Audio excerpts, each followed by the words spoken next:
improving our community's quality of life. Missisqua's geography is also challenging, as our city is surrounded by mountains and a lake, and is divided by I-90 with only 3 options to cross the major interstate. That's why finding regional solutions to addressing traffic flow is essential for us and for most of you here this afternoon. So why are you here in Issaquah today? I know we're not alone.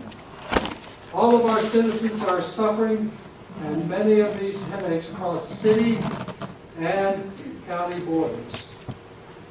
The purpose of this summit is to develop a better understanding of regional transportation impacts on our communities from Bellevue to North Bend and on either side of I-90. While many of our transportation priorities span beyond this sub-area, I'm hoping we can stay focused today on that area, and that is our focus. Each city provided their goals for this summit beforehand, and we already have commonalities, which include listening and learning from each other, identifying common needs and goals, and building coalitions that could make a difference. This is certainly an impressive gathering. I'm excited to welcome King County Executive Dow Constantine and the mayors of Bellevue, Covington, Maple Valley, Mercer Island, Newcastle, North Bend, Renton, Sammamish, Snoqualmie, and Black Diamond. I'm also delighted to acknowledge our following state legislators that are here this afternoon. Representative Judy Cliburn, Chair of the House Transportation Committee. Representative-elect Paul Graves. Senate-elect Lisa Wellman. Senator Mark Mullet, and Representative Chad Magendas. Also, King County Council members, the one of which is here right now, Kathy Lambert, and to her right, Reagan Dunn. And I don't know where Claudia is, but she may be walking in the door.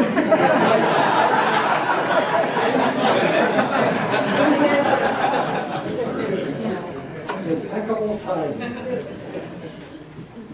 Leaders from Sound Transit, WashDOT, King County Metro, PSRC, Sound Cities Association, and the Issaquah School District are here also. I'd also like to acknowledge Jackson Wilder Maynard, Jr., Senior Counsel for the State Senate Majority Coalition Caucus, and Hannah McCarty, Policy Counsel for the Senate Democrat Caucus. We also have a broad group of citizens, staff, and media in the office today.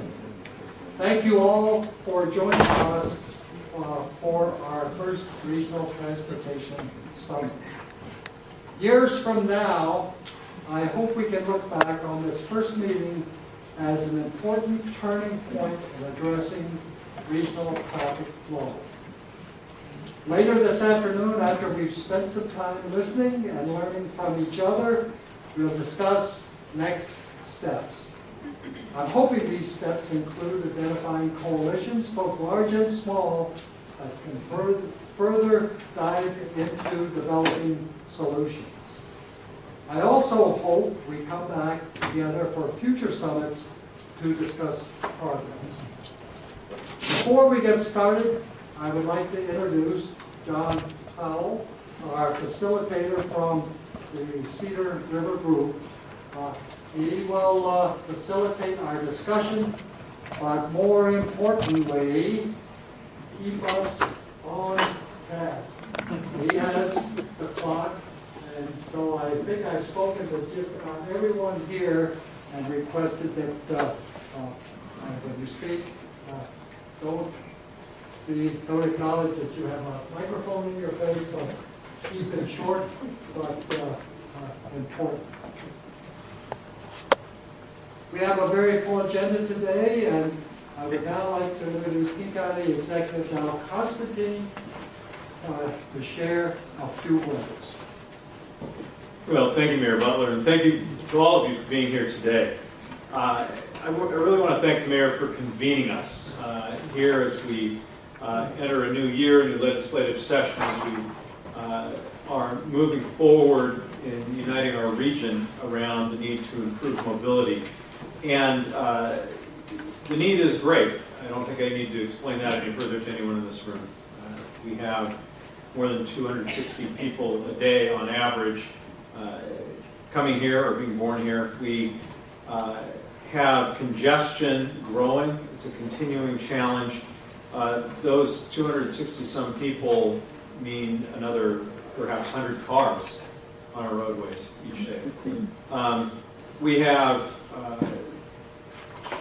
additional support, each week. We have additional need to really focus in on how we develop our communities so that we're putting the transportation infrastructure where the job and housing growth is, so that we don't make our problems worse.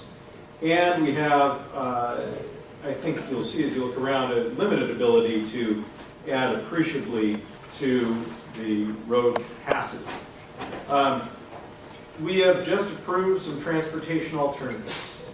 Sound Transit 3 was approved, and yes, Mayor Butler, light rail will be coming to Eastgate and to beautiful Issaquah. And even before that, bus rapid transit will extend the full length of Interstate 405. There will be Sound Transit Express bus improvements and more. And we've just presented Metro Connects, the Metro Transit long-range plan, which is designed to dovetail with that Sound Transit plan in order that the vast majority of the residents and workers of this county and region can have very close, very frequent access to high-capacity transit to get them where they need to go. That transit integration is a tremendously important part of our future, and the integration between transit, roads, and really all the ways we get around is going to become increasingly important as we seek to get the most value and the most mobility out of all of this infrastructure. King County's budget that was just passed, in fact, funds 300,000 more hours of Metro bus service. It funds new alternative services for places where a fixed bus route doesn't make sense. We are looking to do everything we can to get people moving again and keep them moving. We really need a complete transportation system, though, as I mentioned. The Sound Transit is high-capacity transit, but it's not enough. Metro Transit is local bus, but it's not enough. Our road system, obviously, is congested, and it's not enough. We really do, though, need to address that road system. We need to optimize it. We need to maintain it. We need to repair it. We need to make sure that we are getting the most value out of every stretch of highway and arterial and side street. It is no fun to drive in a lot of places in this region. It's no fun to sit on the Issaquah-Hobart Road for 45 minutes waiting to move along. And really the whole region needs resources to maintain and replace our aging bridge and road network and to optimize movement across this county. And I would say, when I say county, I really mean across the whole Central Puget Sound region, because that's where people live their lives and where they work. And that very much includes unincorporated King County. 3 decades after annexations and declining gas tax revenues and voter initiatives, we've really seen the funding for the county road network decimated. King County maintains nearly 1,500 miles of public road and 181 bridges. About 1 million trips a day are taken on this road network. There are perhaps maybe a 250,000 people living in that unincorporated area. Property and gas tax revenues provide about $100 million a year for county roads. And that's enough to address immediate safety issues, do a little bit of repair, and not much else. It would take about another $400 million a year to optimally restore and maintain our $40 billion investment in this roads network. And that is according not to me, but to the Bridges and Roads Task Force. So just let me touch briefly, Mr. Mayor, on where we find us. And by the way, I want to extend again my offer that we would love to be able to staff a gathering of elected officials to continue this conversation. However, this is relevant to my next comment, which is that we've had to lay off very nearly half of our roads staff over the course of the last few years. We are closing and consolidating facilities. We're leveraging technology, for example, signalization, to the extent it exists in the unincorporated area, most of which is no longer urban. And we're partnering with other agencies. But efficiencies against a $100 million budget cannot generate $400 million in savings. It's just not possible. So I convened a Bridges and Roads Task Force. It was a panel of leaders. Councilmember Lambert, you were on it, and others were here. And that was to maintain, they made recommendations about maintaining and preserving this road system. And their findings included, obviously, we need a genuine solution to funding, and that requires collaboration across governments and sectors. And as today's summit shows, this is not a jurisdiction by jurisdiction problem. The very poster child for this event, Issaquah Hobart Road, contains the names of two important places and transits others. So we are all in this as our constituents together. Congestion doesn't stop at city lines, and we are all connected.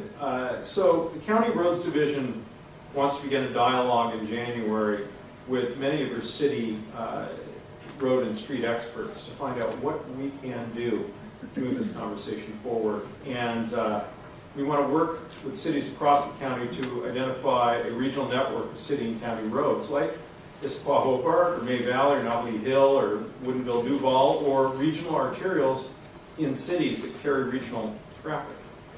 And we need to figure out how to jointly pursue a revenue solution that will allow us to maintain that shared asset. Continued regional partnership to fix our obsolete system of funding in the transportation system is critical. And I want to thank you again, Mayor Butler, for bringing us together, for kicking off this round of this conversation. And I look forward to hearing about transportation issues and identifying concrete steps, no pun intended, that we can take together. Thank you. Thank you, County Executive Constantine, very much. We're going to move briskly through our presentations, and at this point, before we move to Josh Brown, the Executive Director of Puget Sound Regional Council, we're delighted with the turnout here today, but we do not have time built into this packed agenda for questions and answers and comments. There are comment cards at the front desk, so please, if you have questions or comments, grab a card at the front desk and complete it. We thought it would be helpful to have a little bit of grounding in data, and so Josh, you're going to tell us a little bit about what we know about the conditions of the roads. Yeah, absolutely. So first off, Mayor Butler, thanks so much for your leadership, and I think for a lot of the citizens that are here today, you're seeing the collaborative local leaders, state leaders, and county leaders of our region coming together here to try to wrestle with big problems. And we work with all of you every day, and Deanne and others would say that we've got some of the best leaders at the local level that you can find anywhere. So thanks for coming here.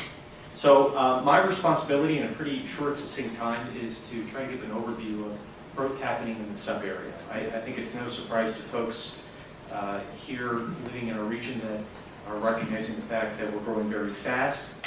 Sometimes as spring, we hit 4 million residents in our central Puget Sound region. King, Sonoma, Pierce, and Kitsap County. About a year and a half ago, we reached 2 million jobs in our region.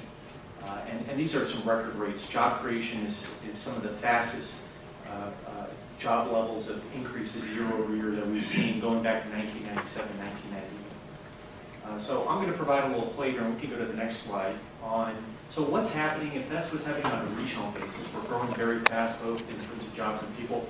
What's happening affecting these communities in the sub-area? And the rough area that we're going to be looking at is the communities that make up the box within I-90, 405, and the SR-18 corridor. Next slide. So we've talked about growth. Since 2010, we've added nearly 300,000 residents. Think of roughly half of the city of Seattle moved into our region that period of time. It's been an 8% increase. What we've seen is the communities within this corridor are actually growing slightly faster than what the region is. If we consider the region growing pretty fast, your communities around the state are growing faster. 43,000 people have moved to this sub-area. Next slide. And when we look at it on a percentage basis, again, what we're focusing on are our incorporated cities. We're seeing probably the fastest level of population growth are happening in the communities that are on the I-405 and I-90 corridor. It should be no surprise those are major transportation hubs, and people are finding a lot of choices to live within those communities. Next slide. When we look at jobs, one of the things that's interesting is although we have twice as many people in our region as we have jobs, the level of growth that we've seen in jobs and employment has been almost exactly at a 1-to-1 ratio in the sub-area. So you've grown a lot of people. The previous slide I shared how you grew 43,000 residents in the region. You've also grown 42,000 jobs. It shouldn't be a surprise, and we'll share some of where those jobs are being created. Issaquah, Bellevue, Brenton, major job centers where we're seeing a lot of growth. As a region as a whole, we've grown nearly 280,000 jobs. You're growing faster on a percentage basis, the number of jobs than our region has. And again, a lot of these communities that are already job centers are becoming more so. And the next slide shares where a lot of those jobs are being concentrated. Of course, something to keep in mind here is, Bellevue really shoots off along Issaquah and Sammamish in terms of that job growth, because Bellevue has so many jobs already. Not only the fact that it's growing at a fast percentage basis, but because you have so many jobs already there, you're just seeing an enormous increase in jobs in that corridor. So let's talk, next slide. Let's spend a little time talking about traffic and transportation, what we're seeing. I have some high-level data of a couple of the key corridors that folks have been bringing up. The Issaquah-Hobart Road is one of those that's been already referenced a few times today. What we're seeing on a regional basis is that over the last 5 years, delay, the number of hours that you spend in the traffic jam on our interstates has essentially doubled in the region.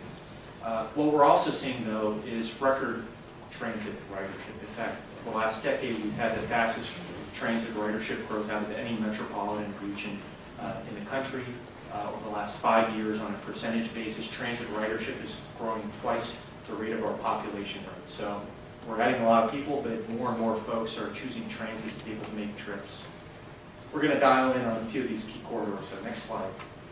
First up, SR-18. We look at the stretch that we're all very familiar with between Interstate 5 and I-90. Travel times over the last 2 years have increased by about 7 minutes.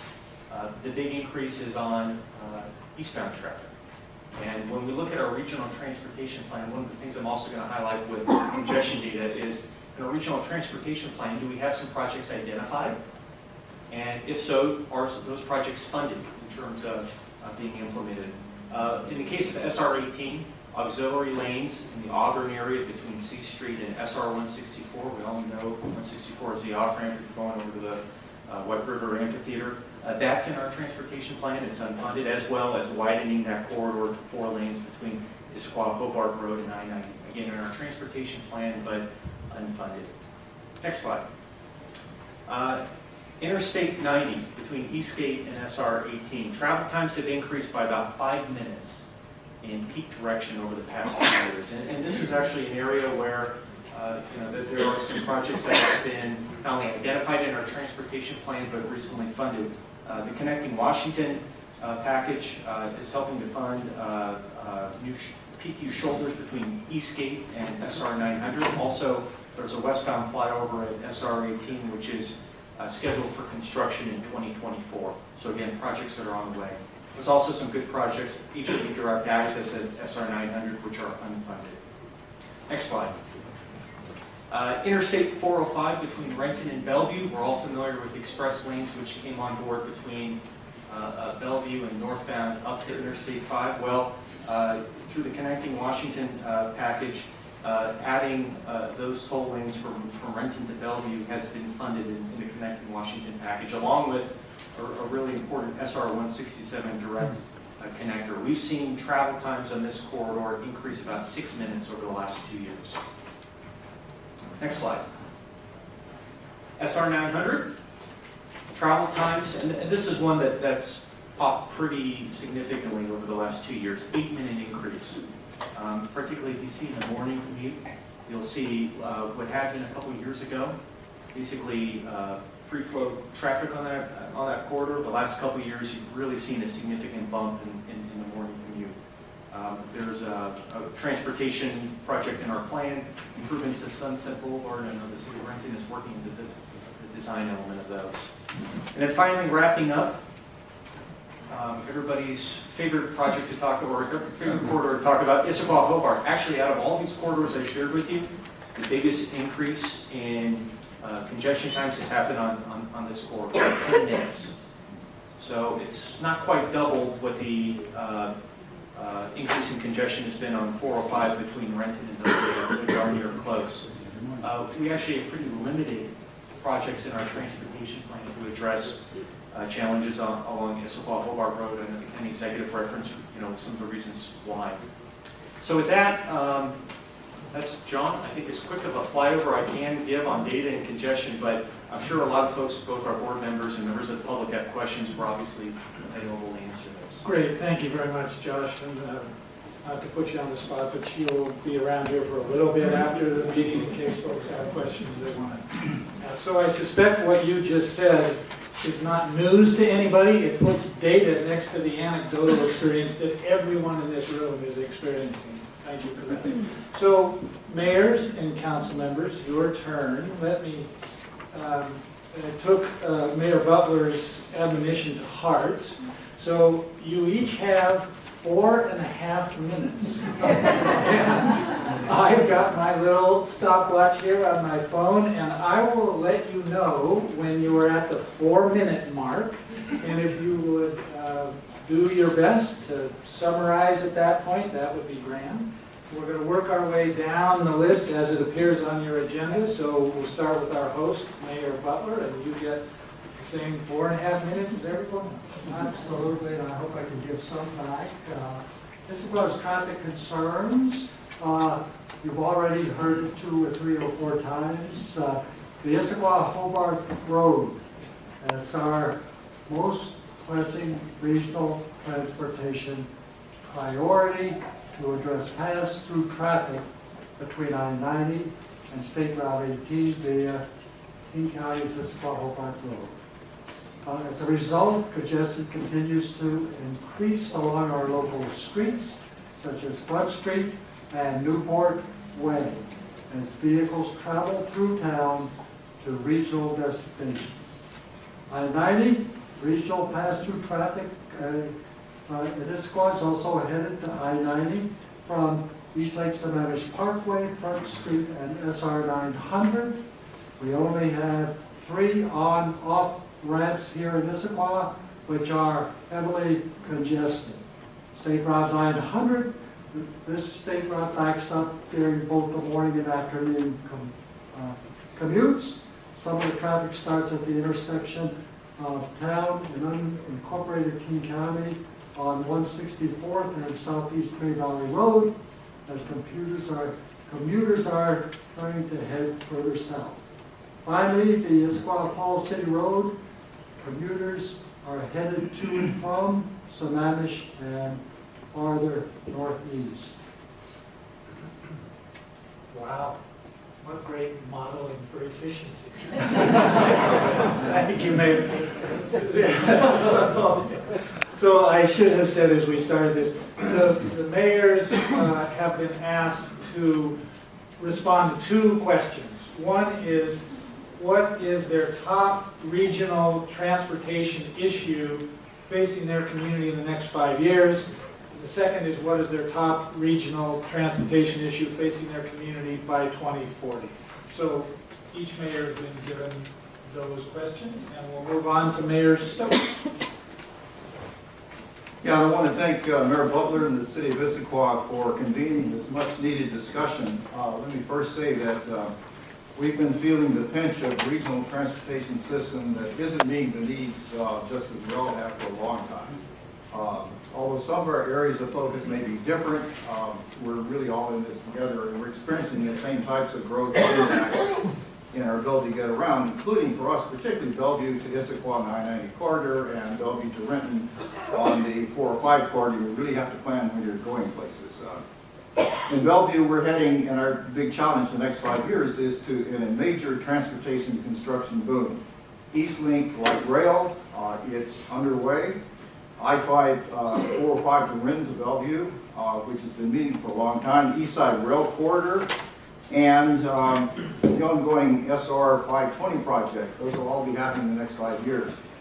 We're also in the final stages of securing a $100 million TIFIA loan to accelerate construction of the Bell Red Street network, where REI is coming in, GIX, and all that's happening. So these local infrastructure projects will contribute to the flow of the regional system, and with our passage of the neighborhood and safety and transportation levy, we'll be working on particularly I-90 and the connections with 150th in Eastgate. These are good news projects, but we will be facing a really collection of major transportation construction impacts during a relatively short amount of time, and that is huge. Maintaining the flow of transportation in this boom is our next big issue in the next 5 years. We've long advocated for transportation funding for the east side, all the way up and down. We've pushed really hard for a real BRT on 405. And we're looking ahead to 2040, which is coming a lot sooner than we think it is. We're going to have a continued need to fund improvements for the regional multimodal transportation system. That includes fully funding the I-405 master plan, including BRT, and related infrastructure to improve the flow of traffic and transit on the regional interstate system. Completing the SR 520 expansion and adding transit service on the east side, which includes important non-motorized elements like the East Side Rail Corridor and the Mountain Sound Greenway. We also acknowledge the challenges facing King County roads and bridges, both in the more urban areas and the rural areas. And these need to be addressed in the near future because they impact all of us. By 2040, we will have new technologies in place, and I think that's an issue we're all facing. In fact, we'd like to invite you to the Eastside Transportation Partnership Innovation Conference in Bellevue on December the 2nd. We're going to be talking about this, and particularly how innovation in transportation impacts our cities and what can we do to plan. So that's what we're doing in Bellevue. We're looking forward to the next several years, and particularly in working together as a regional team. Thank you. Thank you, Mayor Stokes. Move to Mayor Wagner from Covington. I echo Mayor Butler, or Mayor Stokes' comments of thanking Mayor Butler for allowing us to be here and getting us convened together. The City of Covington's top transportation priority in the next 5 years is to address the traffic along Highway 516, also known as Kangley Corridor. Our area in southeast King County, for our Tri-City area, Maple Valley, Covington, and Black Diamond, we have very few east-west corridors, and SR 516 is a primary route for communities to the east to travel on their way to regional destinations. We're needing to get people from southeast King County into these higher regional areas to the west and the north. It's primarily, Highway 516 is primarily a two-lane road in the eastern two-thirds of our city. The community has nicknamed the congestion along Highway 516 as the Covington Crawl. This congestion starts beyond our boundary to the east and continues until the road widens to 5 lanes in our downtown area. This crawl is not only on weekdays, but on weekends as well, and continues to impact the internal trips for stores, schools, parks, and of the local residents and the nearby area, everywhere around the region. Thank you. Thank you, Mayor Wagner. Move on to Maple Valley, Councilmember Burberry. Yes, thank you. The most important regional corridor for Maple Valley is Highway State Route 169. Also critical to Maple Valley, though, are the Cape Covington access corridor, as well as Highway 18. Now, Highway 169, being our most important corridor, transportation corridor, is a problem in that on 169, the 5 road miles outside of the city between Renton and Maple Valley are 2-lane road. However, within Maple Valley, we've improved much of SR 169 and are continuing those improvements. But the critical area that is bogging us down is outside of our city limits. The factor here as well is that it's not for the ability to increase our growth in our city that we need additional roads, but to be able to attract business and job creation within the city of Maple Valley. Most of our job growth has been concentrated in retail over the last several years. Still, most of the living wage jobs, our citizens are traveling outside of Maple Valley.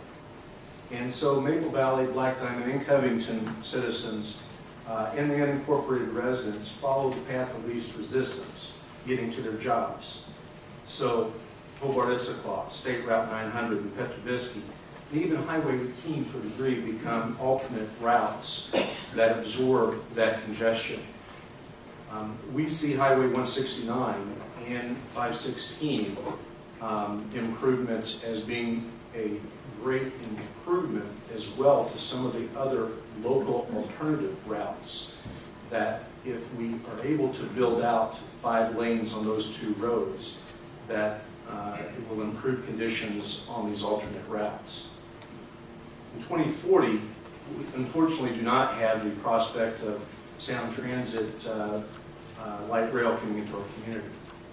And so what is most important to us is to be able to fill in our city with a balance in revenue with jobs in the sectors that we have now set aside for commercial growth. That will be the key in order for us to be able to balance transportation needs with also revenue needs in the city. Great, thank you, Councilmember. Mayor Bassett from Mercer Island. Thank you. And thank you, Mayor Butler, from Mercer Island, particularly in light of the fact that we actually sit outside to our study area that was defined here, so we appreciate having the opportunity to be invited today. But Mercer Island, as everyone would know, is first and last all about Interstate 90 and how the access works there. No surprises. Right. That and maybe rowboat traffic. That's what it boils down to.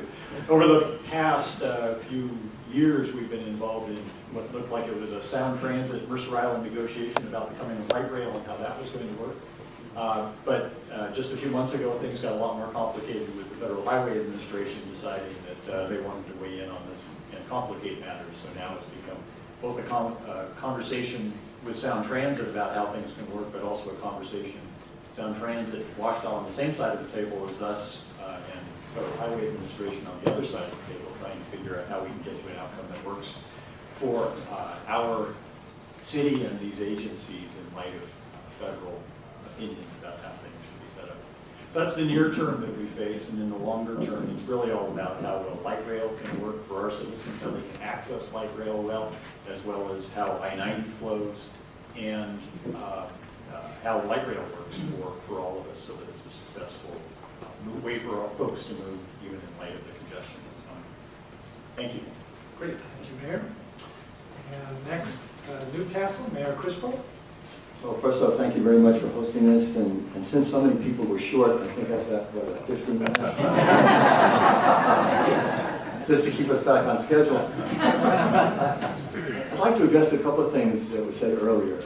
Major employment centers, Issaquah, Renton, Bellevue. Those of you who don't know where Newcastle is, and I wouldn't be surprised if you don't, we're smack right in the middle of them. And frequently we'll like to refer to Newcastle as the place on the way to someplace else. Because we are a bedroom community, we provide people to go to the employment centers. People don't come to Newcastle to go to work. We go to Bellevue, we go to Renton, we go to Issaquah. What that means is that people are always looking for the quickest way to get to work, the quickest way to get home to their families, which is only logical. With I-90 and 405 being in the situation that it is, we become a very logical alternative. Our main streets, they run through our town, Coal Creek Parkway and Golf Club Road. Coal Creek Parkway is designated by King County as an alternative to 405 in case of disaster. We run 30,000 plus cars a day running through that road. If you follow any 3 out of 4, you will find they don't go to Newcastle, they go to Black Diamond, they go to Maple Valley, they go to Covington, they're going home.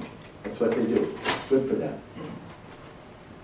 Golf Club Road is a way to bypass the intersection between, or the interchange between 990 and 405. You get off at Lakemont, or you get even off at 17th here and go down Newport Way, pick up Golf Club Road, go up through Lakemont, jump on a Coal Creek Parkway, go south. You can get off in Renton, wherever you want to go, going south from there. It's a situation that we're stuck with.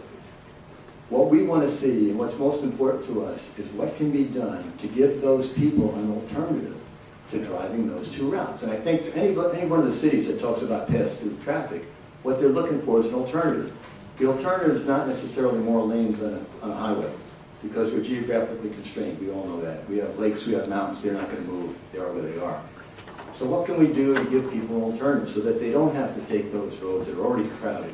And as we get another 700,000, 800,000 people coming to the county, they're not going to get less crowded. It's just going to get worse.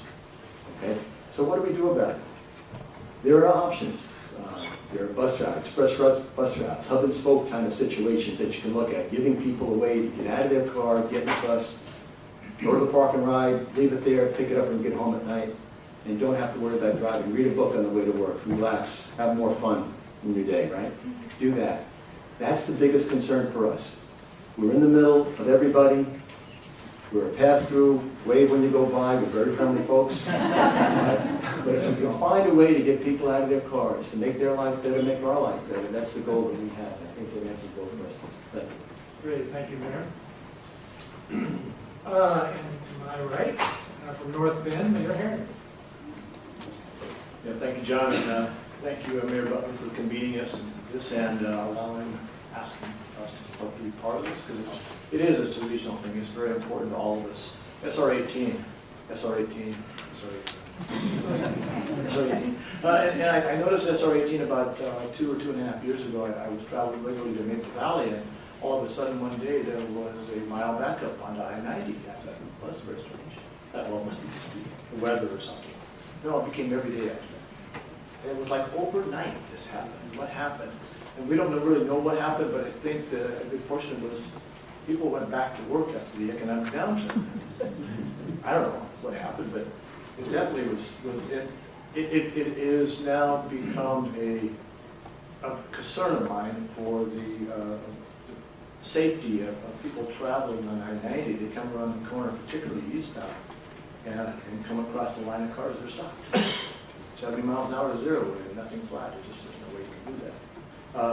Westbound is almost as bad, and particularly with the on-ramp from the casino from North End Way. You come around the corner and you can't get through, and if you try to get up to highway speed, you get merged into traffic. Folks, something's got to get done to this in a hurry, and 2024 is just way too late. It's already too bad. It's already bad. So that's my number one regional issue. But number two is I think is really important too, is a lack of state and federal funding towards our regional transportation issues. And the competition between the cities and the county for those dollars is really a problem. Rather than working together to get more for everybody, we seem to be competing with each other. And that's going to be a problem. And the smaller cities seem to take the brunt of it anyway, because we have a tough time competing because of staff, because of grant writing, and other issues. As far as the top regional issue facing our community until 2040, I think the State Route 202, Bendigo Bridge over the South Fork, is going to become our biggest problem because of not only traffic, but flooding. The state, when they built the off-ramp at exit 31 and the road at Bendigo into downtown North Bend, decided to cut some dollars and shorten the span of the bridge, and causing an hourglass of bottleneck effect, and we get flooding because of that. It not only floods in town, but it floods the major intersections across 202, which, and eventually we foresee it will back up onto I-90 at some point in time. So the flood control district is looking at that as well. But, I think the lengthening of the bridge or finding a solution to that is going to be our number one problem in the future. I saved a little time for you too there, Thomas. Thank you. Thank you. You're all being so considerate of the schedule. Thank you. Mayor Law from Renton, next please. Thank you, John. Well, as you know, the city of Renton is in the news twice every day. One is for the Seattle Seahawks, and then the other one is the S-curves, and that's not so good. You know, like everybody else, we really suffer from the pass-through traffic. Coming out of Maple Valley, SR 169, they're finding any way to get out of that traffic jam, trying to get onto 405. It's just nearly impossible. We have what's called, we have a roadway up on 156 that comes off of Maple Valley Highway that feeds into Coal Creek and into Newcastle. It's just swamped with cars every day because people just can't get through the Maple Valley Highway, and that's just going to get worse.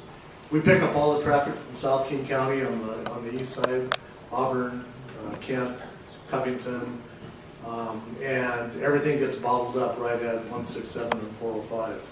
So the great reporters for the local news always tell them about Lake Washington Boulevard and some of the other side streets in which they can get off and move a little bit. And we're finding now backups tremendously through our downtown and side streets throughout the city.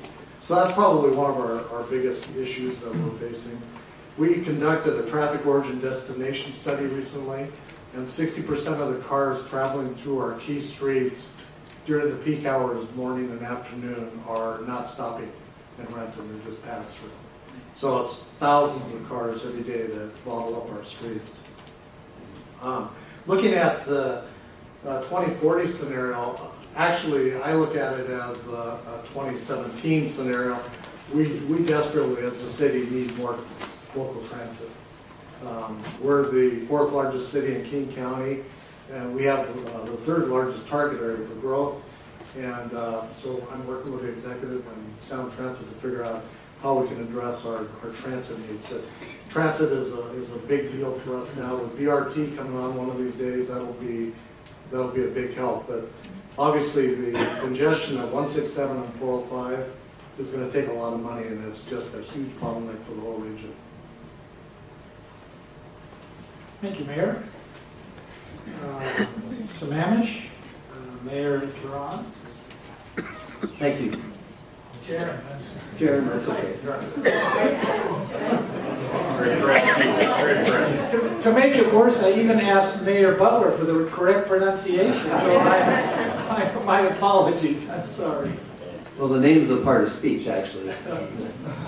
The sad thing is my first name initial is Donald J.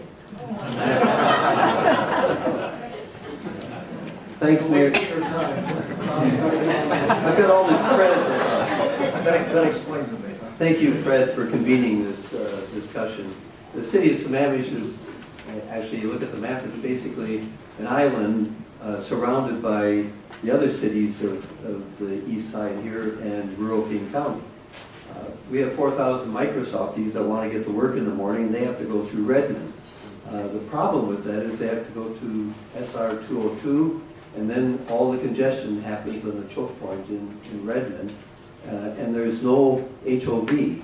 So there's no added advantage to going on transit or carpool or vanpool. You're stuck with the SOVs. And SOBs trying to get to work. Going south, the same issue, we come to Issaquah, and if you want to work further south, you have Issaquah Hobart Road. Or you can go out I-90 to Highway 18, and until Highway 18 gets improved, there'll be continued pressure on Issaquah Hobart Road. When the Highway 18 project gets completed, that'll relieve some of the pressure on Issaquah Hobart Road. Of course, the bypassing Issaquah would help too. So basically, the goal is to get people out of their SOVs further upstream. And back about 15 years ago, we looked at a Metro study which showed the park and ride lot in Mercer Island, the second heaviest user of it were Sammamish citizens. So that's because we didn't have the transit up in Sammamish. We had the transit, now it kind of went away again. And so our park and ride lot in South Sammamish is only 50% utilization. All the others on the east side are at 99 or greater than 100% utilization. And that's because we don't have the direct route from Sammamish into Seattle anymore. We have to go to Issaquah Highlands and meander around. So in the near term, 5 years, we'd like to see improved transit. We'd like to see more emphasis on some of those choke points, and certainly I-90 between Issaquah and 405 is a choke point and getting worse every day. And I commiserate with Newcastle in that we are a bedroom community. Our citizens go everywhere in the Puget Sound area every day. And so they run into all the choke points. In 2040, to look further to the future, you have to think in terms of new technology. We've got the excitement. I was just in Pittsburgh last week, and they have the Uber with autonomous vehicles, and I saw one running around Friday night. They did have a driver behind the wheel. I don't know if the passengers got their destinations or not. But we will have autonomous vehicles. We'll have the conversion, inevitable conversion to electric fleets. And it's happening now. And the paradigm shift is going to start next year. In February, the Chevrolet Bolt will be available locally here. And I've got my name in Issaquah Chevrolet. 238-mile range for a price tag around $30,000 after the tax incentive. And by the next 5 or 10 years, you'll be able to buy an all-electric 200-mile plus for less than a Camry, around $20,000.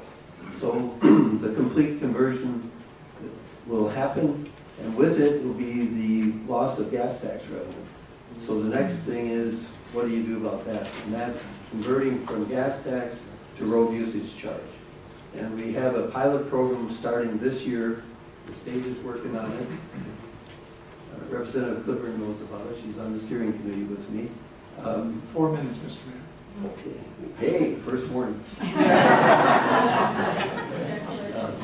The road usage charge is inevitable, and the only issue is that, well, one of the issues is that right now the gas tax is protected by the 18th Amendment of our state constitution to be used on roads, and we have to get around that. Road usage charge will have to have some protection for roads, transportation. And there are other issues, but if you want to be considered for that pilot project, send me an email and I'll get you on the list. So other than that, I'm excited. I'd be really excited to see what it looks like in 2040. Thank you. Thank you, Mr. Mayor, and again, my apologies on your name. Mayor Larson. Yes, thank you, John. And Fred, thank you for convening this as well. Josh, thank you very much. I love a conversation that's grounded in some metrics and details and background, and so I appreciate you bringing that to this conversation. In fact, I would love to have more of that. What was missing in that for me on the metric was the baseline. We're starting from all roads are not equal.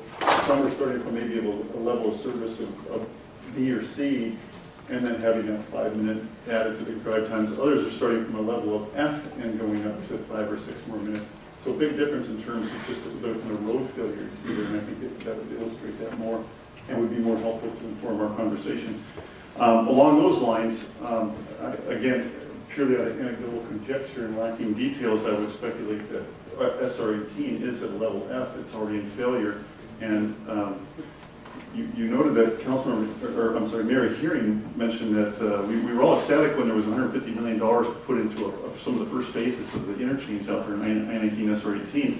But the great disappointment after that was to find out that it wasn't going to start to be implemented until 2023.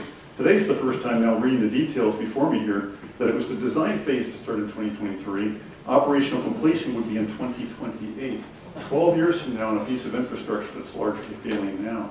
To Don's point and others' points, this is a huge #1 priority, and I think not only for our community and the quality of life, but for all the communities in the east, southeast portions of King County, including Issaquah, or all the way down to Black Diamond, with Mayor Benson too, with 6,000 more homes projected to come to Black Diamond.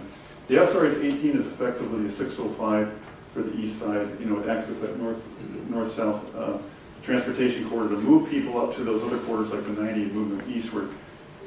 Hundreds of millions of dollars of investments for the state were made into the SR 18 over the last decade or more, but it ended at Hobart Road. Well, why is Hobart Road a problem? Because basically just left them at the front door right there, and you can improve the Hobart Road, but all that's going to do is dump people right into downtown Issaquah.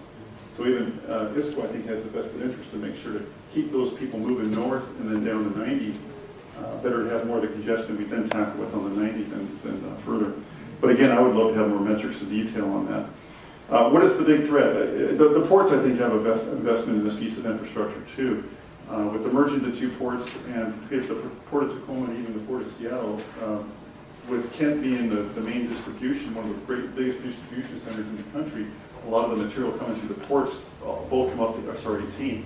Nearly a fifth of the traffic on the SR 18 is freight traffic that's moving freight for not only the local state economy, but for the national economy.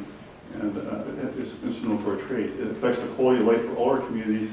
I think the great crisis and the metrics that you provided, Josh, again are helpful because the trend that a lot of conversations I have with fellow cities in the Sound Cities Association is that we are sensing a migration with the affordable housing crisis. The executive talked about those 250 people that are moving in. Was it every day or every week? Every day. Not only do they come with 100 more cars, but they're looking for 100 more housing in their apartment units as well. And that's creating a crisis. And where in the county are those affordable houses most available? And that's in the south and the southeast, yes. So that leads into the last crisis that's happening. And Ken Herring, I think, alluded to that. Why would North Bend be concerned about some of that congestion in 18, or why would Snoqualmie?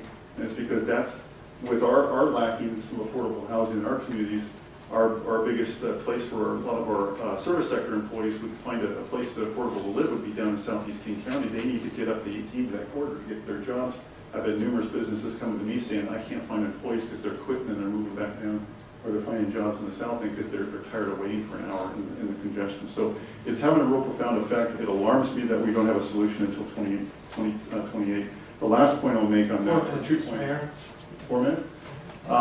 Park and ride. I had a great conversation with a couple of Issaquah council members here, Stacy Goodman and Mary Lou Pauley, recently, where I think great news, SB3 has passed. Issaquah is going to get rapid transit.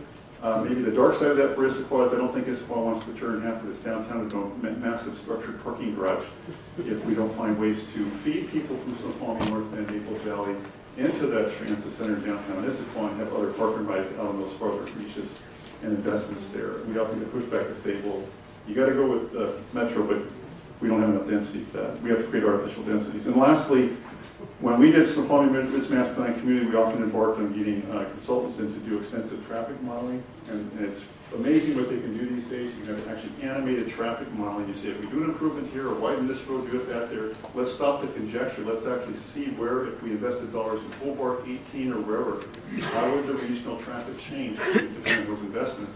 And traffic consultants can model that. You can actually see the traffic movement. Thank you.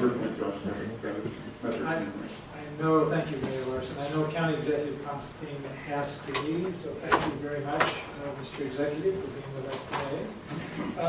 Well, Mayor's did a wonderful job of getting right back on schedule, and to the folks here, our state representatives, our in-county representatives, council representatives, if the agency folks can do as good a job, we carve out a little time, we'll turn to you and see if you have comments in this opening section. If not, we've got a full hour at the end for discussion, and we would certainly encourage your active participation then.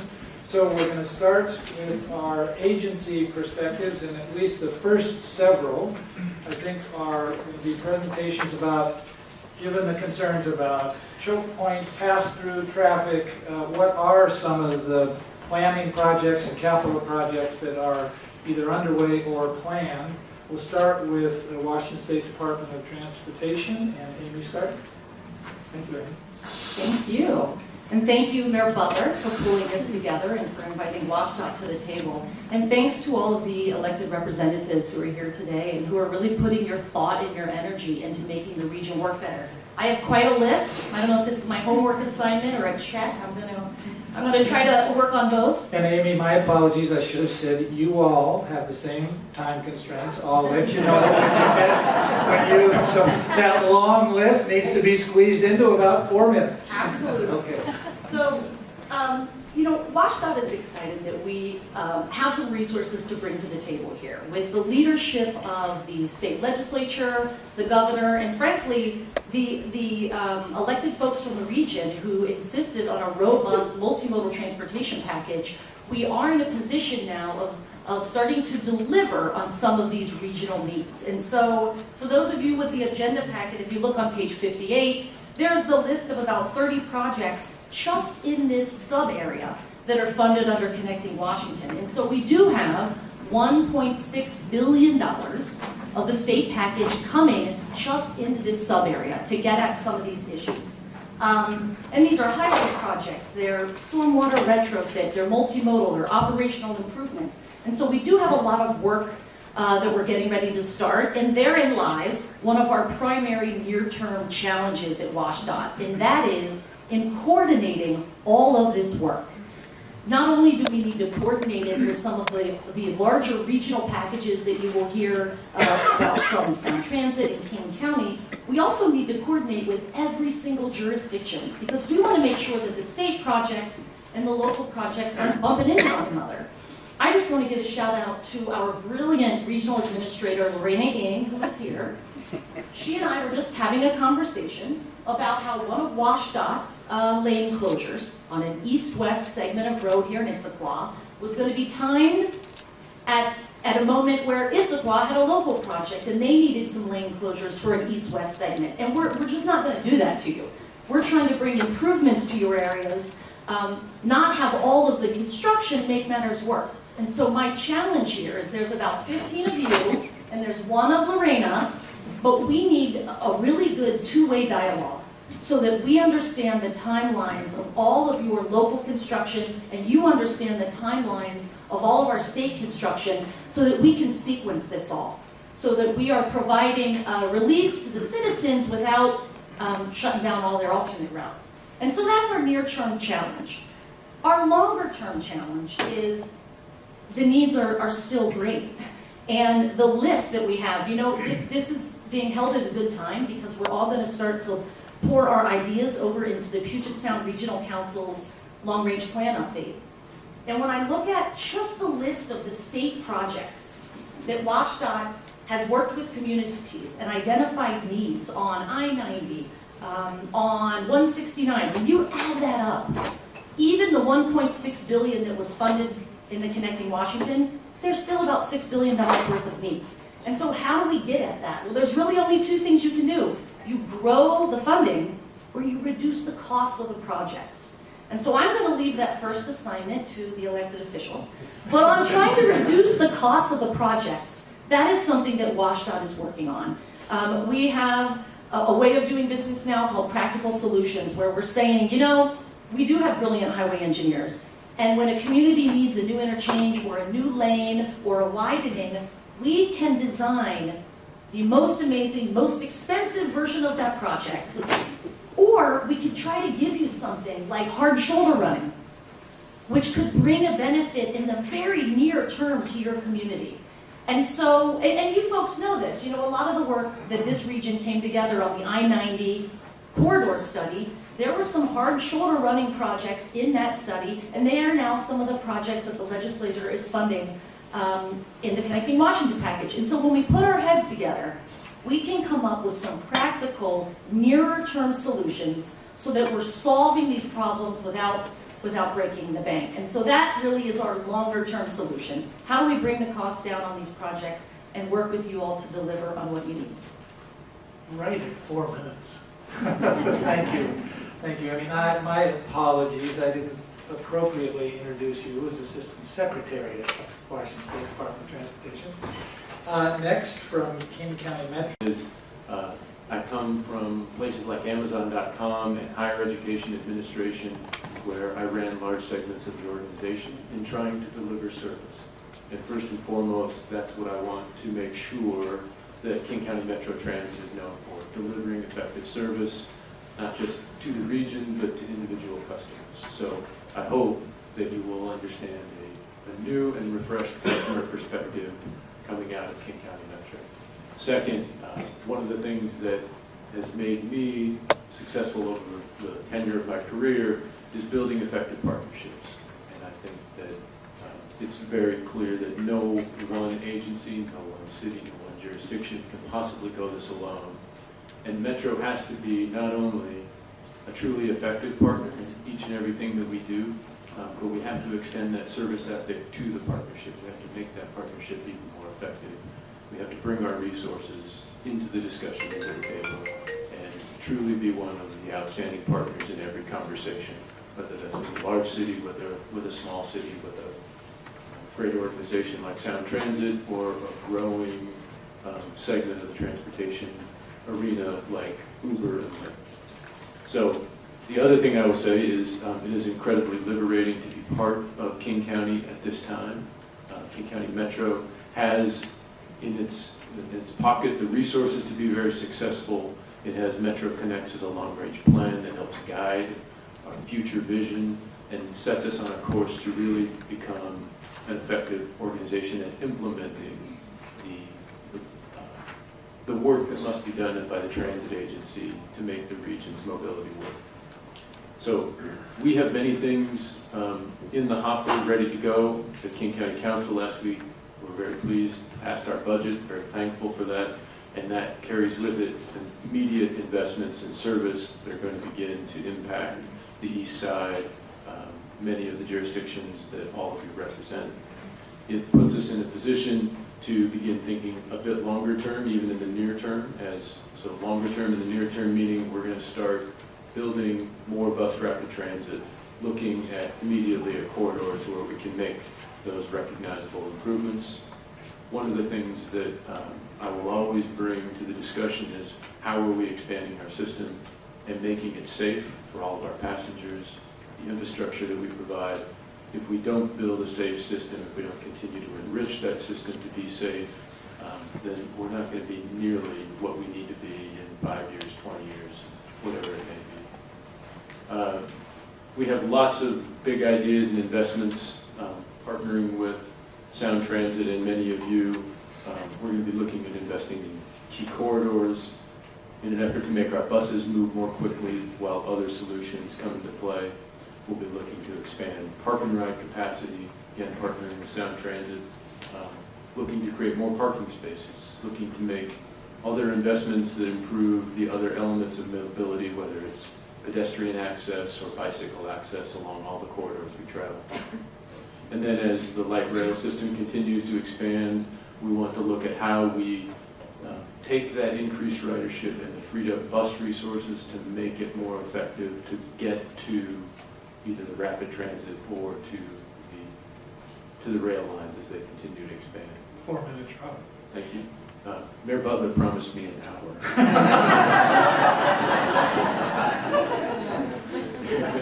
Only if we get more transit.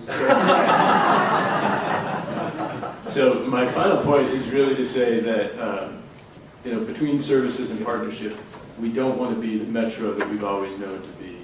We want to be an effective partner, but we want to look at innovative solutions, new approaches, new partnerships, whether that's in last mile service delivery, better real-time information system for customers, more comfortable passenger facilities. We want to look at all those alternatives that make regional transportation not something that is a burden to individual customers, but something that helps them get where they need to go in a way that propels the region forward and allows individuals to be as productive as possible. So to make this happen, in summary, it's partnerships with all of you. It's being even better partners than we have in the past.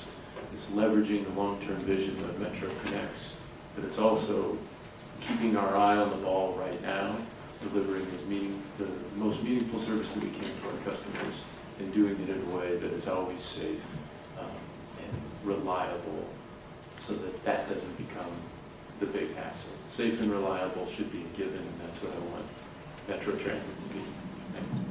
Thank you, Rob. Sound Transit CEO, Peter Roca. Peter. Well, thank you, John, and first let me also join with everyone else in thanking Fred Butler, who has a long-standing Sound Transit Board member and chair of our capital committee, is well acquainted with our enterprise. And I also want to thank you, John, for not asking us over here the same question you asked the mayors, and that is, like, what is our highest priority? Because with 10 separate mayors in the room, you could either tick off 9 of the 10, or I could cite something in Pierce and Snohomish County and tick off all of the 10. But importantly, it points up the fact that we've got a lot of challenges in all corners of the Sound Transit Taxing District.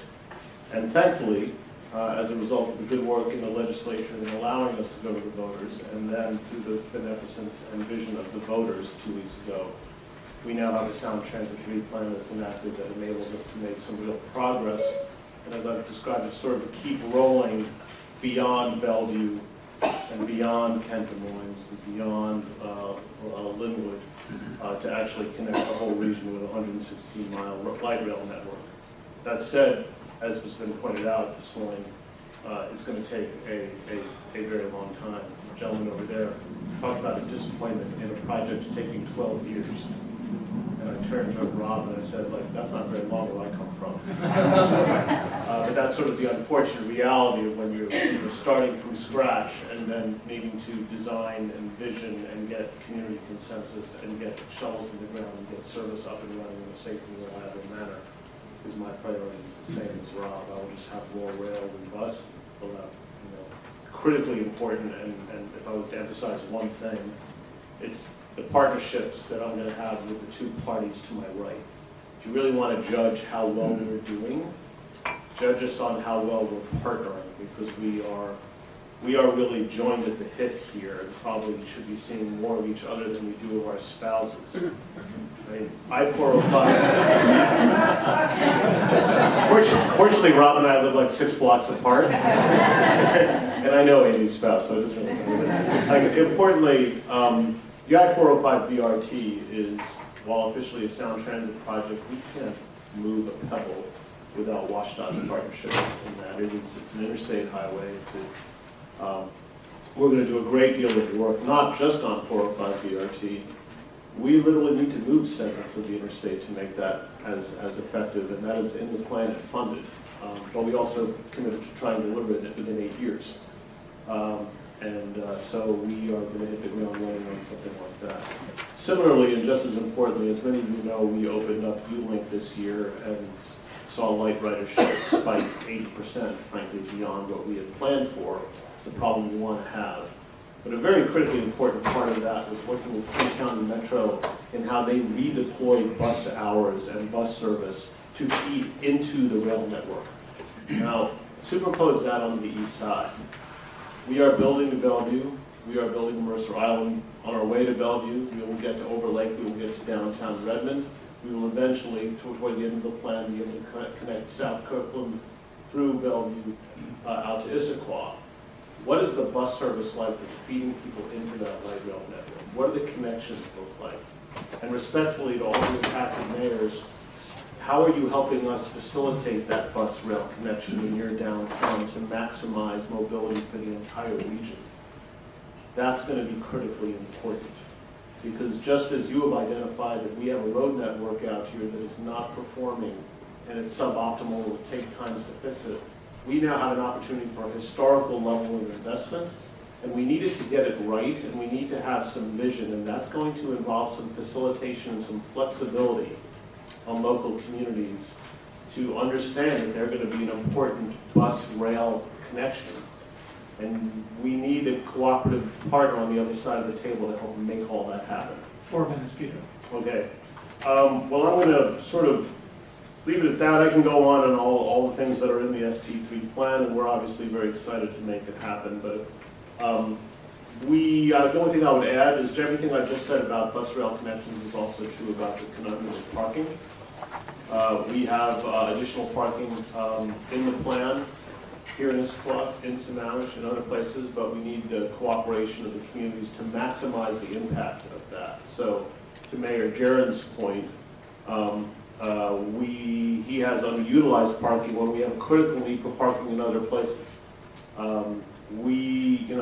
That speaks to a mismatch that we should not let any parking spot go vacant given the demand out there. We need to figure out how to make all that work. I'll leave it at that.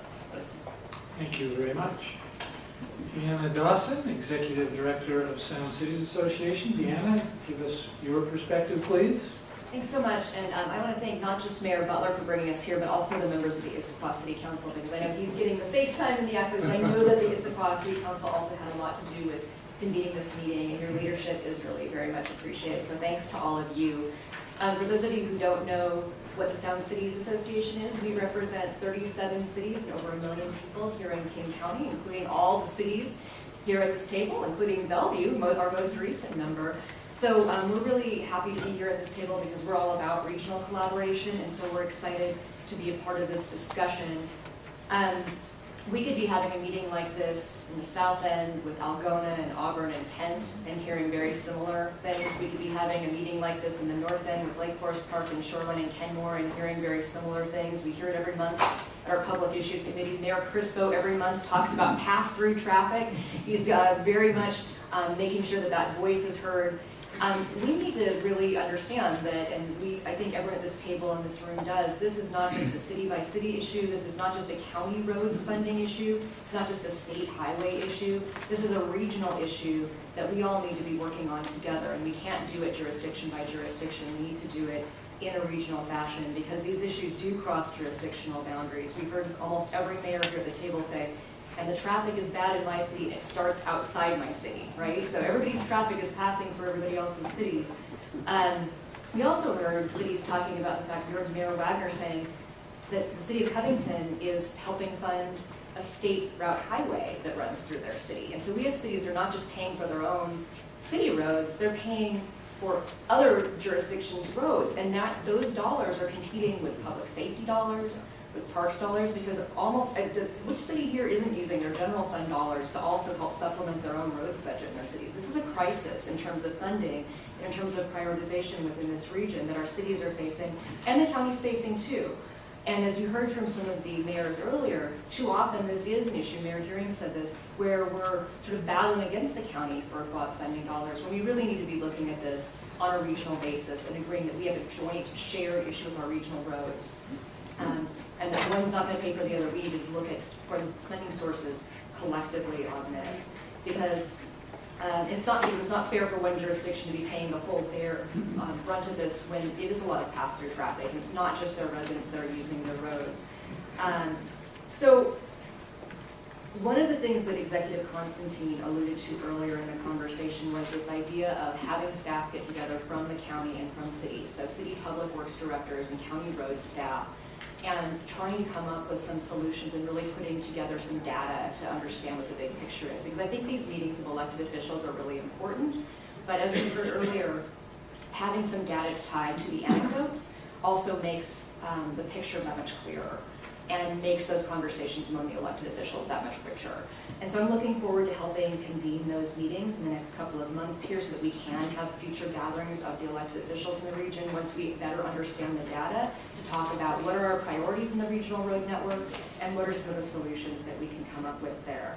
And again, we can't just be looking at this as a roads issue. I'm so excited that we have Sound Transit and Metro at the table here together, because this really is about a regional transportation network, not just a regional roads network. So we're excited to be a part of the solution and coming up with this, and we're really looking forward to working with all our member cities and with the county and with the state. I'd be remiss if I didn't thank especially Representative Clyburn, but also Senator Mullet at the table, who voted in favor of that transportation package that's going to fund a lot of projects. But we know it's not enough. We need to come up with some more dollars and some more creative solutions to getting our transportation needs met. So we're looking forward to working with you all on that. Thank you.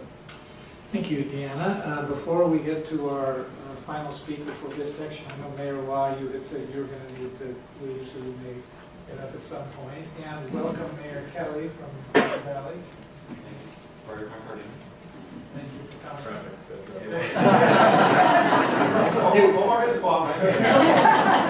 You set out at 8 this morning for this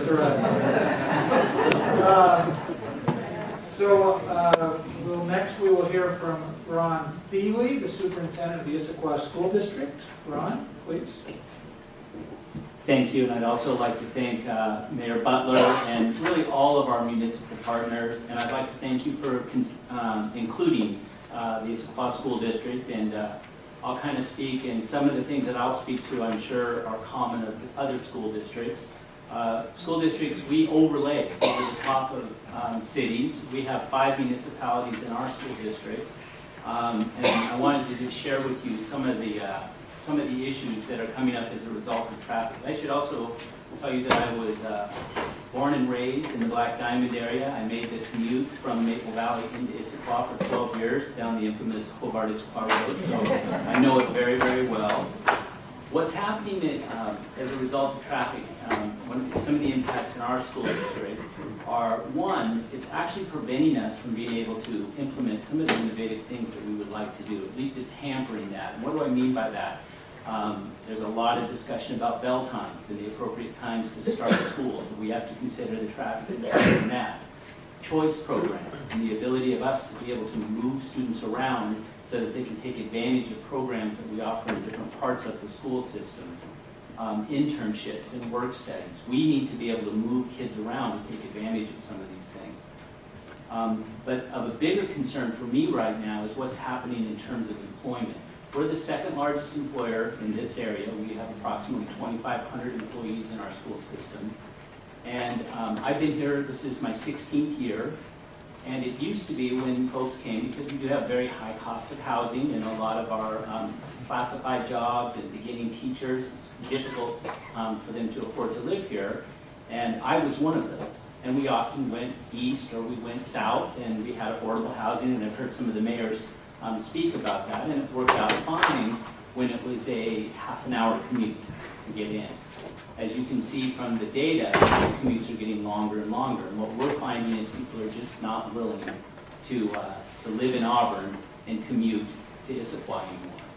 And as there's opportunities that they're finding closer to home, they're taking advantage of that. That's a good thing for them. The problem is we just don't have the housing to support that here. This is my 29th year in public education. I've never seen a hiring crisis like we have right now. We literally have dozens of unfilled positions in the system right now. And we're a third of the way through the school year. So it concerns me that we can't get our teachers and our custodians and our maintenance workers and our kitchen staff into our school system to work. We just literally don't have bodies. We have open positions. So lastly, what I would say, and again, thank you, and I know that a lot of this is true for the Lake Washington School District, the Tacoma School District, but I did just want to get one last plug in. If anybody's looking for employment, thank you.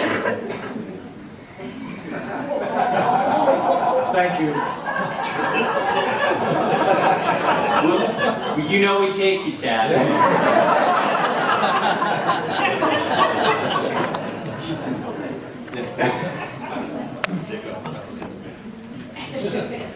So, we've heard from mayors in the region about how traffic issues are affecting their communities. We've heard from agency heads about the range of services and projects they have underway. Now, we would like to hear from you. We last hour to do some brainstorming around a possible range of ideas to address these issues for our communities. Your ideas may be short, mid, or long range in nature. They may be related to specific projects or suggestions for how we should work together. All ideas are welcome. Our intent is to use this brainstorming as a start to further work together. We will talk about next steps really at the close of the meeting. Now, this is really where John Yes. earns his keep, but he has left me. I'm leaving, Fred. The problems are so bad, I'm discouraged. I'm leaving. I'm looking for a pen in my... They're right. No, they're back here. Sorry. What color would you like? Should we talk about that for 15 minutes? Okay. Test. Is this on? Yes. Yes, thank you. Okay. Sorry about having this here for those of you who can't see it well. So, what I've been asked to do by our host is to engage you in a conversation that it's a brainstorming conversation. So, as you all have participated in these kinds of conversations before, there is no bad idea. We're not going to sit here and debate ideas. The hope is that we get a number of ideas out on the table that you all have about how to address the issues that you were all so eloquent about over the last hour and a half. And then after this meeting, we'll talk a little more about this when we're done with this session, this section, talk about next steps and talk about what we do with these ideas and how we process some of these ideas, sort them, do a little more work on some of them, maybe get some additional data. Fred and I can talk about what are those next steps when we're done with this next hour. But for right now, we really want to get your thinking going about, as Fred said, short, mid, long-term ideas that can help address some of the issues that you have all just described. And they can be process ideas, coalition building ideas, they can be capital project ideas, they can be service ideas. We're not trying to differentiate here for the purposes of today's conversation.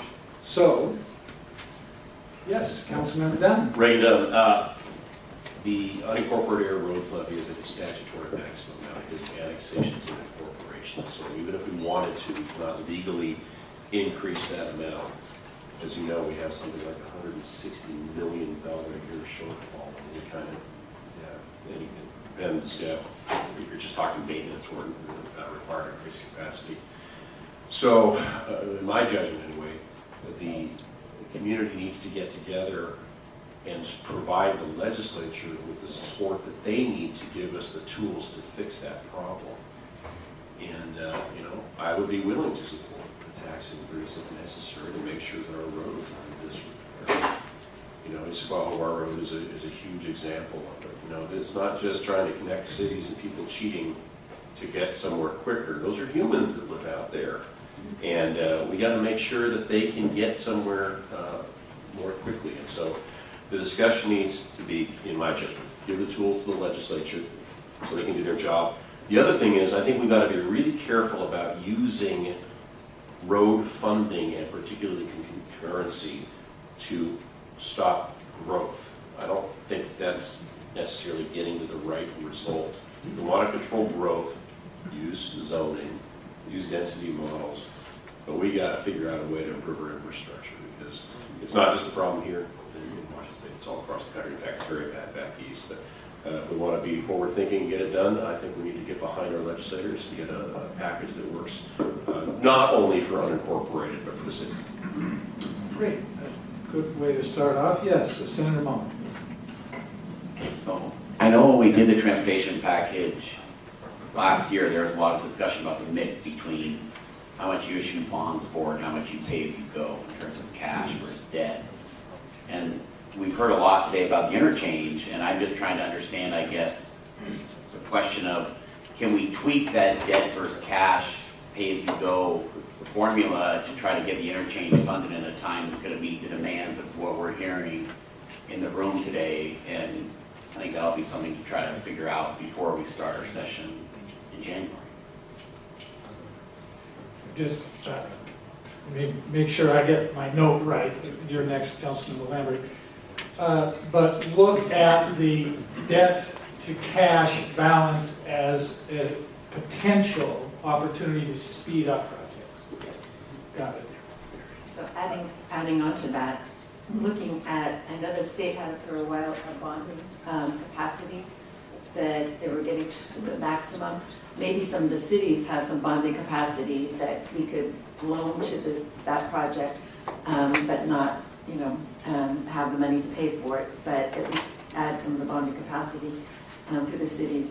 I think one of the things that we need to do is to look at what is the immediate safety, looking at I-90, the idea of coming around the turn at 70 miles per hour and then coming to zero is just not okay. So hardening that as soon as possible is going to be really important, and looking at other intersections where that's a problem.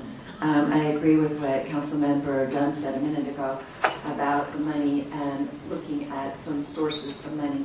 I think at this point, we need to really be educating the constituents about the idea that we're going to save them money. The longer that these roads, wherever they are in our corridor, are not properly maintained, it's going to be more expensive. So the sooner we can get the money in, the better. And I think maybe one of the instruments we need to be looking at and talking about as a community is forming a countywide transportation benefit district, and all looking at what are our primary needs and what does that cost, and so that we can all work together collaboratively. Because I think when all of us go together and say this is what we need, it's going to be a lot easier for constituents to understand why it's so important. Thank you. Yes, Mayor Larson. I wanted to, at this point, in this forum, thank Senator Mullet, Representative Jay Rodney, and Lorraine Ang. We have, didn't come, I think, well, I forgot the name you called it, Amy, but more sort of practical solutions. Thank you. Looking at that interchange, for example, and saying, hey, rather than a hugely expensive big flyover ramp, or other ways to do innovative ways to improve the interchange and get it moving on a more effective way that would push more money down the 18 corridor. So again, I just want to let folks know that we are already taking that strategy with the leadership of these folks, Lorraine and Mark and so forth. And then secondly, I'd be curious, I was hoping to see, and in this conversation, as this continues, I'd love to see more of how you guys tackle the politics of prioritization on these projects. And what I mean by that is Matt, who's you guys? WSDOT, sorry. Thanks. Yeah. Them. Thank you for clarification, John. We come up with our capital improvement plans, and we try to keep the politics of the council members out of it by and large, including the mayor, so that it doesn't become political choices in terms of how to prioritize and where to invest limited dollars. You mentioned, I'm operating my comments earlier from the fact that, we have $1 billion for a $6 billion problem. So where are you going to get the best bang for your buck regionally for that $1 billion? And sometimes our politics intruding in that decision making in terms of where those dollars get thrown don't necessarily help us. So this is what I meant when I talked about the modeling. You guys must do some of that. You must do some assessments about where you're seeing those level of service breakdowns on these different pieces of regional infrastructure, and what kind of modeling are you seeing? And if you have limited dollars, where can you best target those? And if some of the politics has maybe gotten that prioritization a lot of whack, perhaps this is a forum that could help, lobby to align that better to get a better result for everyone.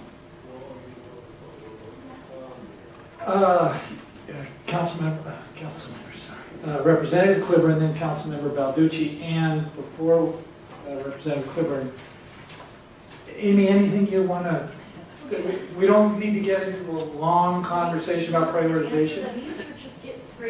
Mostly it's brainstorming, but if we get to a point where you want to come back to that, I want to make sure you have an opportunity to do that.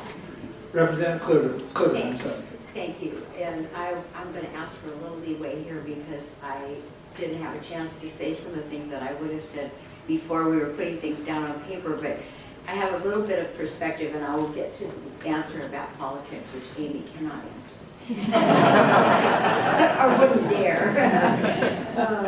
So I always start out when I'm talking to people to remember that when we did the need for transportation in the state, it was $80 billion. And we did $16 billion. And that was a big lift. We're also still spending from the nickel and from the 9.5 cents, which has been around now for 15 years, because that was 2003 and 2005. The tunnel is being paid for, the big project, HOV lanes are all being paid for previously. These are not connecting Washington projects, but look how long they took. And those people who are getting their projects now are excited. So, there is a certain rhythm to our transportation projects, which we can do some to help move them forward. But we can't always get that done. And I also want you to know that as a statewide person, the perspective is that the whole western side of the state is sub-regionally divvied up in having the same problems everywhere. The impact north on 405 comes from growth and pass-through, just like it is in this area. So when you're talking about the politics, the way you get something passed is to hear all across the state, all across the state, and hear what's happening in those regions. And I would say that politically, what a person sees on I-82 in eastern Washington is nowhere near what we're experiencing on 405, but to them it is as important, and to their legislators it is as important.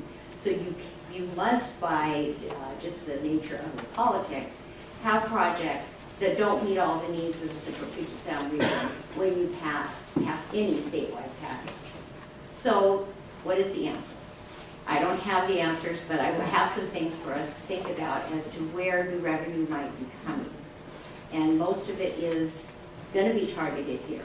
And one of the things that I want to caution you about is if we lose, we have a 2-year pilot project on 405 for hot lanes. We had, at the point that those went in, we did not know that there would be a lot of money generated because 167 didn't generate any money. But we have so many people who want to use those lanes. We have a huge amount of unallocated money. It must be spent in 405. It will be looked at by the legislature in a year.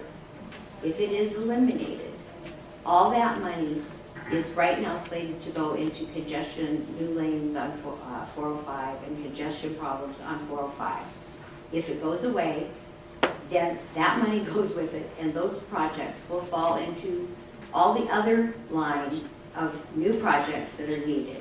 The other thing is that we have freight corridor money coming from the FAST, from the federal money that's coming, that we can target to some of these interchanges. Certainly 18 is a highly used freight corridor. And, there may even be some new money coming from the new federal government that's being formed, but I don't really know how that will come down. The other thing is that the savings that we're getting from the Connecting Washington projects, Connecting Washington has the practical design, that money will be able to do 2 things. It can be used and it won't be around for a few years, but at some point we will be able to use those savings. It will be in a fund, and it will be either for new projects or it will be to move projects forward. And if you're a new project, one of the things that's kind of hidden in the statute is you don't get to jump in as a new project, and you don't get to jump the queue. You have to go to the end of the line. So projects that are way out there have the probability of being moved forward. That doesn't mean that that's going to be done in the next few years. That's something to think about. Thank you very much. Let me make sure again, the one thing you said is a possible source of funds that I don't think I got down correctly was something about the freight. There is freight money in the existing new federal FAST Act. Thank you. And we have a lot of process that is out there. Thank you. Councilmember Balducci. Thank you. I have a lot of thoughts. I don't know how plenty of them are. I'm going to share with you. First of all, this has been a very valuable discussion, and I read some of these submissions last night. We got them on the email in advance of the meeting, and just the exercise of listening and thinking about and reading about what's going on and what it means to each individual community has been a very helpful educational exercise for me. I will say in my district at King County, I only have 2 of my mayors here, Mayor Bassett and Mayor Stokes, and I only represent the northern 2/3 of Mayor Stokes City. So you could have this exact same conversation and this same educational process with all the mayors from Bellevue, Kirkland, Redmond, Woodinville, all the way across the top of Lake Washington, and you could do the same for the South and the Southwest. I think that the problems that we're identifying here are really regional. I don't know what to do with that, because that just means that the problems we're identifying in this room are multiplied throughout King County, throughout Parsons, Snohomish County. But I think we need to be aware of that. It's sort of a smaller version of, I think, what you're talking about, Judy, when you have to sort of balance all the different needs. The second thought I had on the way here actually was, I've been in a local elected office now since 2004, and I can't remember a time when we had so much dedicated funding and so many projects on their way right now. I mean, we have the largest state gas tax package, I think, ever. And it's just sort of at the beginning stages. We've got the 2 largest transit packages ever. One is underway and the other one is just getting underway. And we've got the long-range plan for Metro that we're working on and trying to fund that. There is so much investment coming, and I think it just speaks to how far behind we fell as a region and as a state on our transportation investments, that we can have all this investment coming and still feel as under pressure as we do. And it's real. I mean, I'm not trying to undersell that. So I think that job one is to make sure that we're all, and by all of us, I mean our constituents as well, aware of all the things that are coming and when. I mean, I can kind of visualize putting together some kind of a very schematic graphic that shows all the investments that are coming and when and how, and making sure people are aware of that, and then get to work on doing all the things we can do to speed things up. I heard, for example, I think one of the interchanges that you all are concerned about on 90 in 2028, and wanting to see that happen sooner. I mean, but if we can kind of lay that out in a way that people can understand everything that's coming.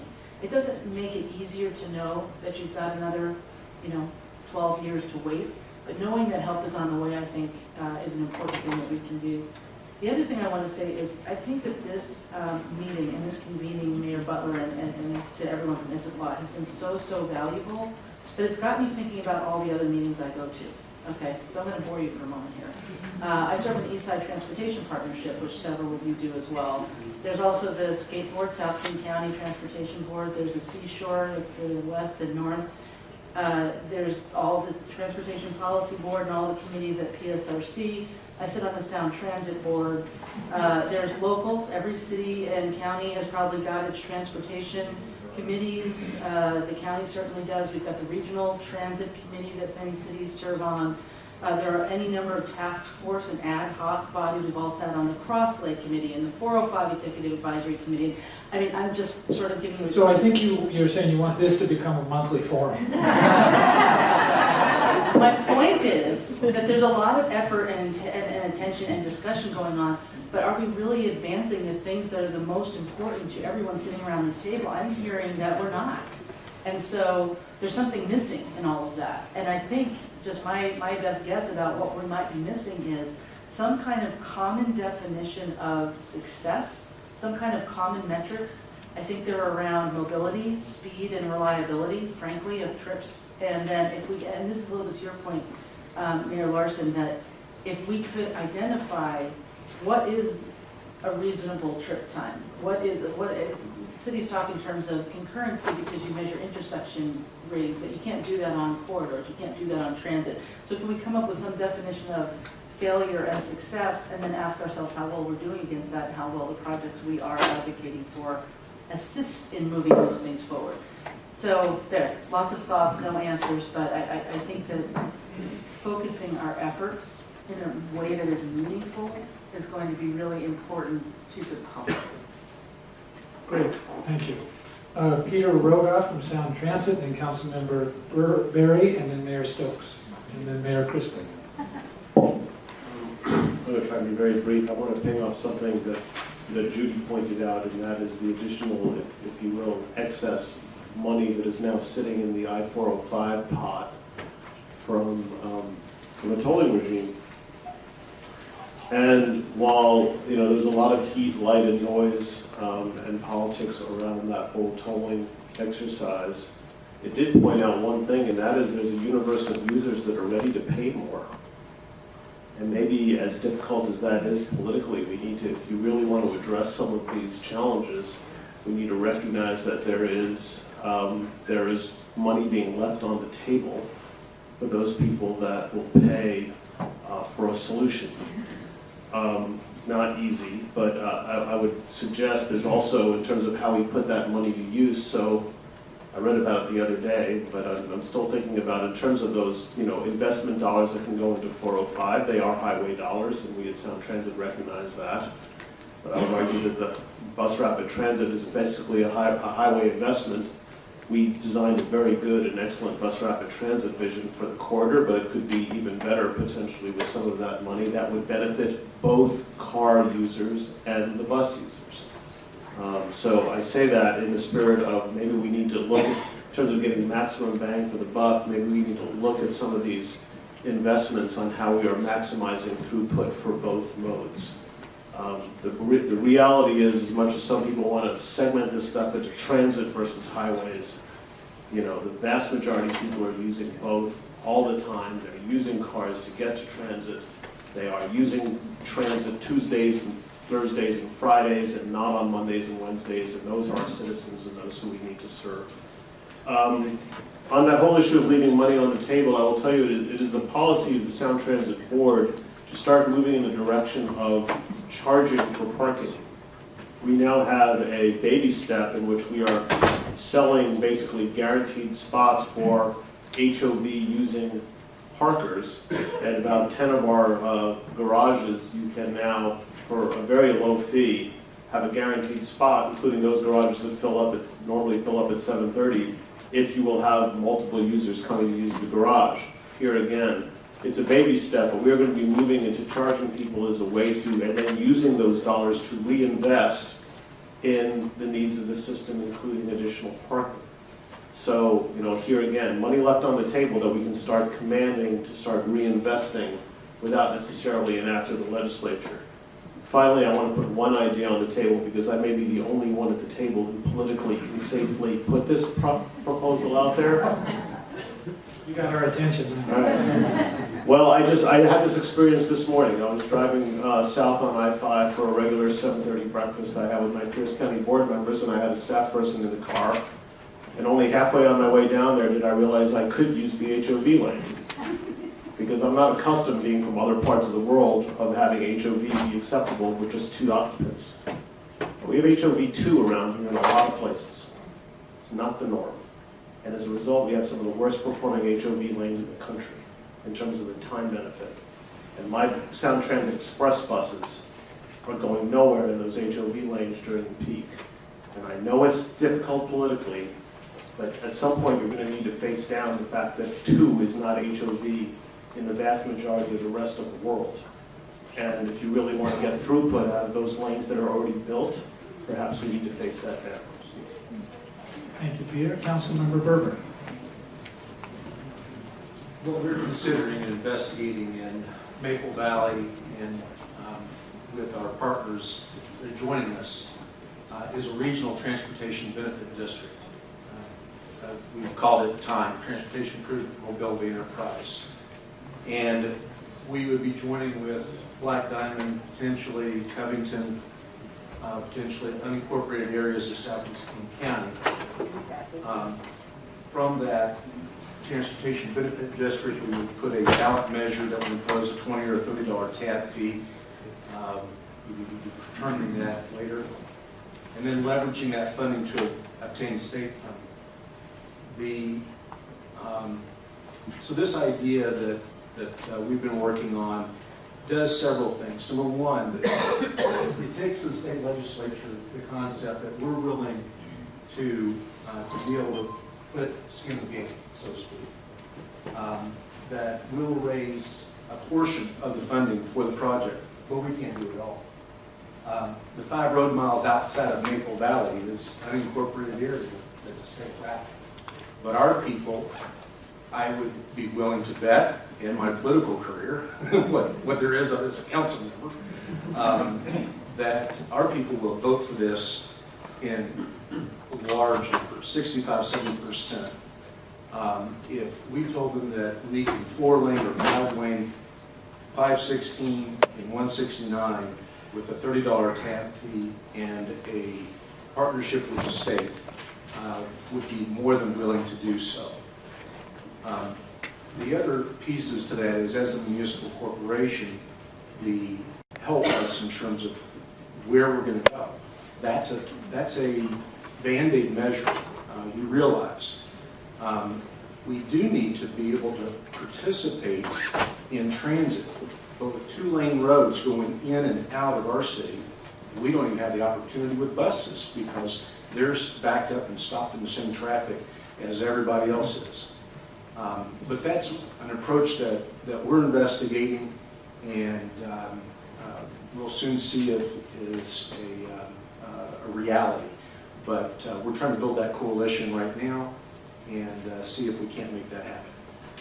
Councilmember, Mayor, just out of curiosity, timing? As far as what we'd like to do, ideally, if we could get, it's a 4-step process. We have to get resolutions from each of the cities in the incorporated area to take that to the King County Council to demonstrate buy-in from all the parties. Once the county would designate TBD, then we would need a ballot measure. That ballot measure hopefully would occur in the special election in early 2018. With that, then we would take that ballot measure in monies that we procure there to the state legislature and look to fund this 15% from the TBD and 85% from the state, and start working on the project, hopefully to have design start by 2021 if this were approved. Thank you. Mayor Stokes? Well, I think this kind of ties in, I'm not saying yea or nay on project itself, but I think, as Councilmember Baldacci noted, meetings are us, and it's hard to schedule sometimes, and I still have not invented that machine, so I'd be in 2 or 3 places at the same time. But I think one of the things we're looking forward, if we could do, each city talks about what they're doing. We had it today. Everybody has the things they're doing and working on. We have some working together on some innovation with our neighbors. Certainly, we've read them a lot because we're just, you can't go where you are in some places. But we have all these resources and ideas together, and projects, don't just stop at artificial lines. Why can't we work together, several cities, in a more active way with the state and with even with transit on projects that go through our areas? And I think SCA and PSRC could help us do that, and that would move it past just having meetings and planning and come up with great plans and we work towards them. But how can we get together as a group of cities and talk about this cut-through traffic and the traffic that's coming from your city to my city, stuff comes from Sequoia and here, and see if we can't figure ways to more effectively use the funding and make it so it's more compatible, so you really don't know when you're going from one place to the other, and you get the same benefits in smaller cities as we get in a big city like Bellevue. It's just a raw framework, but I think we could do a lot more working together than talking together. Okay. Mayor Crispo, Deanna, and then Mayor Butler, I saw the corner of my eye. Mayor Herring, and then Mayor Butler. Mayor Crispo. I have 2 things I'd like to offer. First is just a simple recommendation to our King County Metro Connect program. When you folks came to see us, we said, look, we want to give people an alternative to get out of their cars, give them express buses, point to point from the employment centers to where the workers reside. You have applications that I know that have scoped out where all the employees come from to go to different centers. There's no reason why you can't align your buses to that and give people an option so they don't have to drive. Right? That's the first thing. Second thing, though, I'd like to respond a little bit to Mr. Rogoff. You said a lot of things in there that didn't sit very well, me personally, and I'll explain why. You did SB3 and you voted for that. It was 80% positive in Seattle. It was not 80% positive on the east side by any means. In fact, most of the cities voted against it. Maybe not by a lot, but they voted against it. And when I hear you say that, well, we're going to start charging the people that have to drive, which is mostly people from the east side, to enter into the system, we want to charge them more. They're already paying more than most of those people in Seattle. So I really like you to think of that, all right? South Transit did not cover the entire area that's paying for it, but it's voted in, great. We're going to try to support it, and I hope it's extremely successful. And I come from an area of the country where mass transit is everything. I come from New York, and that's what you do. You get on mass transit if you want to really get around the world. So I'm very much in favor of it. But I don't like the fact that you're going to put us and say, look, you guys already paid 3 or 4 times what you touted as the cost of Sound Transit, and now we're going to reward things in fact for you, unless you're going to give us something back. And if you're not planning to give us something back, like more parking, more ability to get in there, then I think you really, you're not living up to the trust that the voters are putting in. Well, Mayor, I think you missed an important part of what I said. And I'm also from New York, for what it's worth. So probably I've had no greater, in the 10 months I've been here, I've had no greater complaint level to me than the inadequate amount of parking for people who want to access the system. And I view that as a fundamental challenge because, I talked about earlier about leaving money on the table, I'm also leaving desirous transit riders on the table for lack of parking. So when I talked about getting our toe in the water and starting to charge for parking, I also explained it was for the purpose of leveraging more parking. It's trying to find a funding source. One of the many complaints, and there were many about the ST3 plan, and we've heard them, and we tried to address them as best we could when we revised the plan from March to June. But one of the many complaints was the fact that what are we doing about parking, the parking supply that's there? And the fact that if you don't get up, don't get into the lot by 7:15 in the morning, you don't even have a fighting shot. You end up having to drive all the way in and then paying considerable amounts of money to park downtown for those people who are coming in downtown. That is the concept. It's not charging people more for the sake of charging them. It's for charging them to provide back to them something that they have been very clear all across the taxing district, no matter how they voted, is something that's in short supply. That's the goal. All I ask you to do is recognize the fact they're already paying a lot more than a lot of other people that are getting the benefit of Sound Transit fee. Don't keep looking at the pockets full. So, Peter, I think this continues what you said you heard as a major concern since you began your work here. So, thank you, Mayor Crispo, and thanks for your response. Deanna Dawson, please. So I just wanted to remind everyone, I think everyone remembers this, but for those who weren't in elected office or for those in the audience who weren't remembering this from a couple of years ago, we tried not very long ago to go out for a countywide ballot measure on roads and transit. We came together as the county and cities and tried to come up with something that we thought was going to be a way to address some needs at Metro Transit as well as to address some roads needs. And so just saying we're going to take something to the voters is not going to be, I think, a sufficient solution. I think that doing this background work of putting some good data together and coming up with something more than anecdotes about how the need, because we all know we have the need, but giving some assurances to voters and to our citizens that we're going to spend the money where it's best needed is, I think, something that we need to do some good work on in conjunction with each other. And again, part of the challenge is that we do have so many cities in this county, and they've all got their own data, and how we put that information all together to come up with this big picture is really part of the important part about it. And I just wanted to say something too, that Mayor Crispo touched on this a little bit, but and I mentioned this when I met with Rob Gannon yesterday from Metro. I have this big concern about how it's sort of like a pay-to-play mentality, both in terms of roads and transit. I have this real concern when I see Seattle going on their own to do a ballot measure for transit, that then one jurisdiction is getting more and more service and other jurisdictions are feeling like they're getting more and more underserved. And whether it's truth or it's perception, there is that perception, I think, especially from folks on the east side, that they're putting a lot more into the system than they're getting out of it, and so they're unwilling to put more dollars into it until they're really going to feel sure that they're going to get their money's worth out of it, both on the road side and on the transit side. But at the same time, we have a lot of jurisdictions that really can't afford to pay. You know, we have these challenges about need and ability to pay in this region that we have to be real about. So I think that we do need to, as Mayor Larson was suggesting, come up with some objective ways of looking at how we're going to evaluate what are those regional connector roads that we really need to fund all jointly as a region.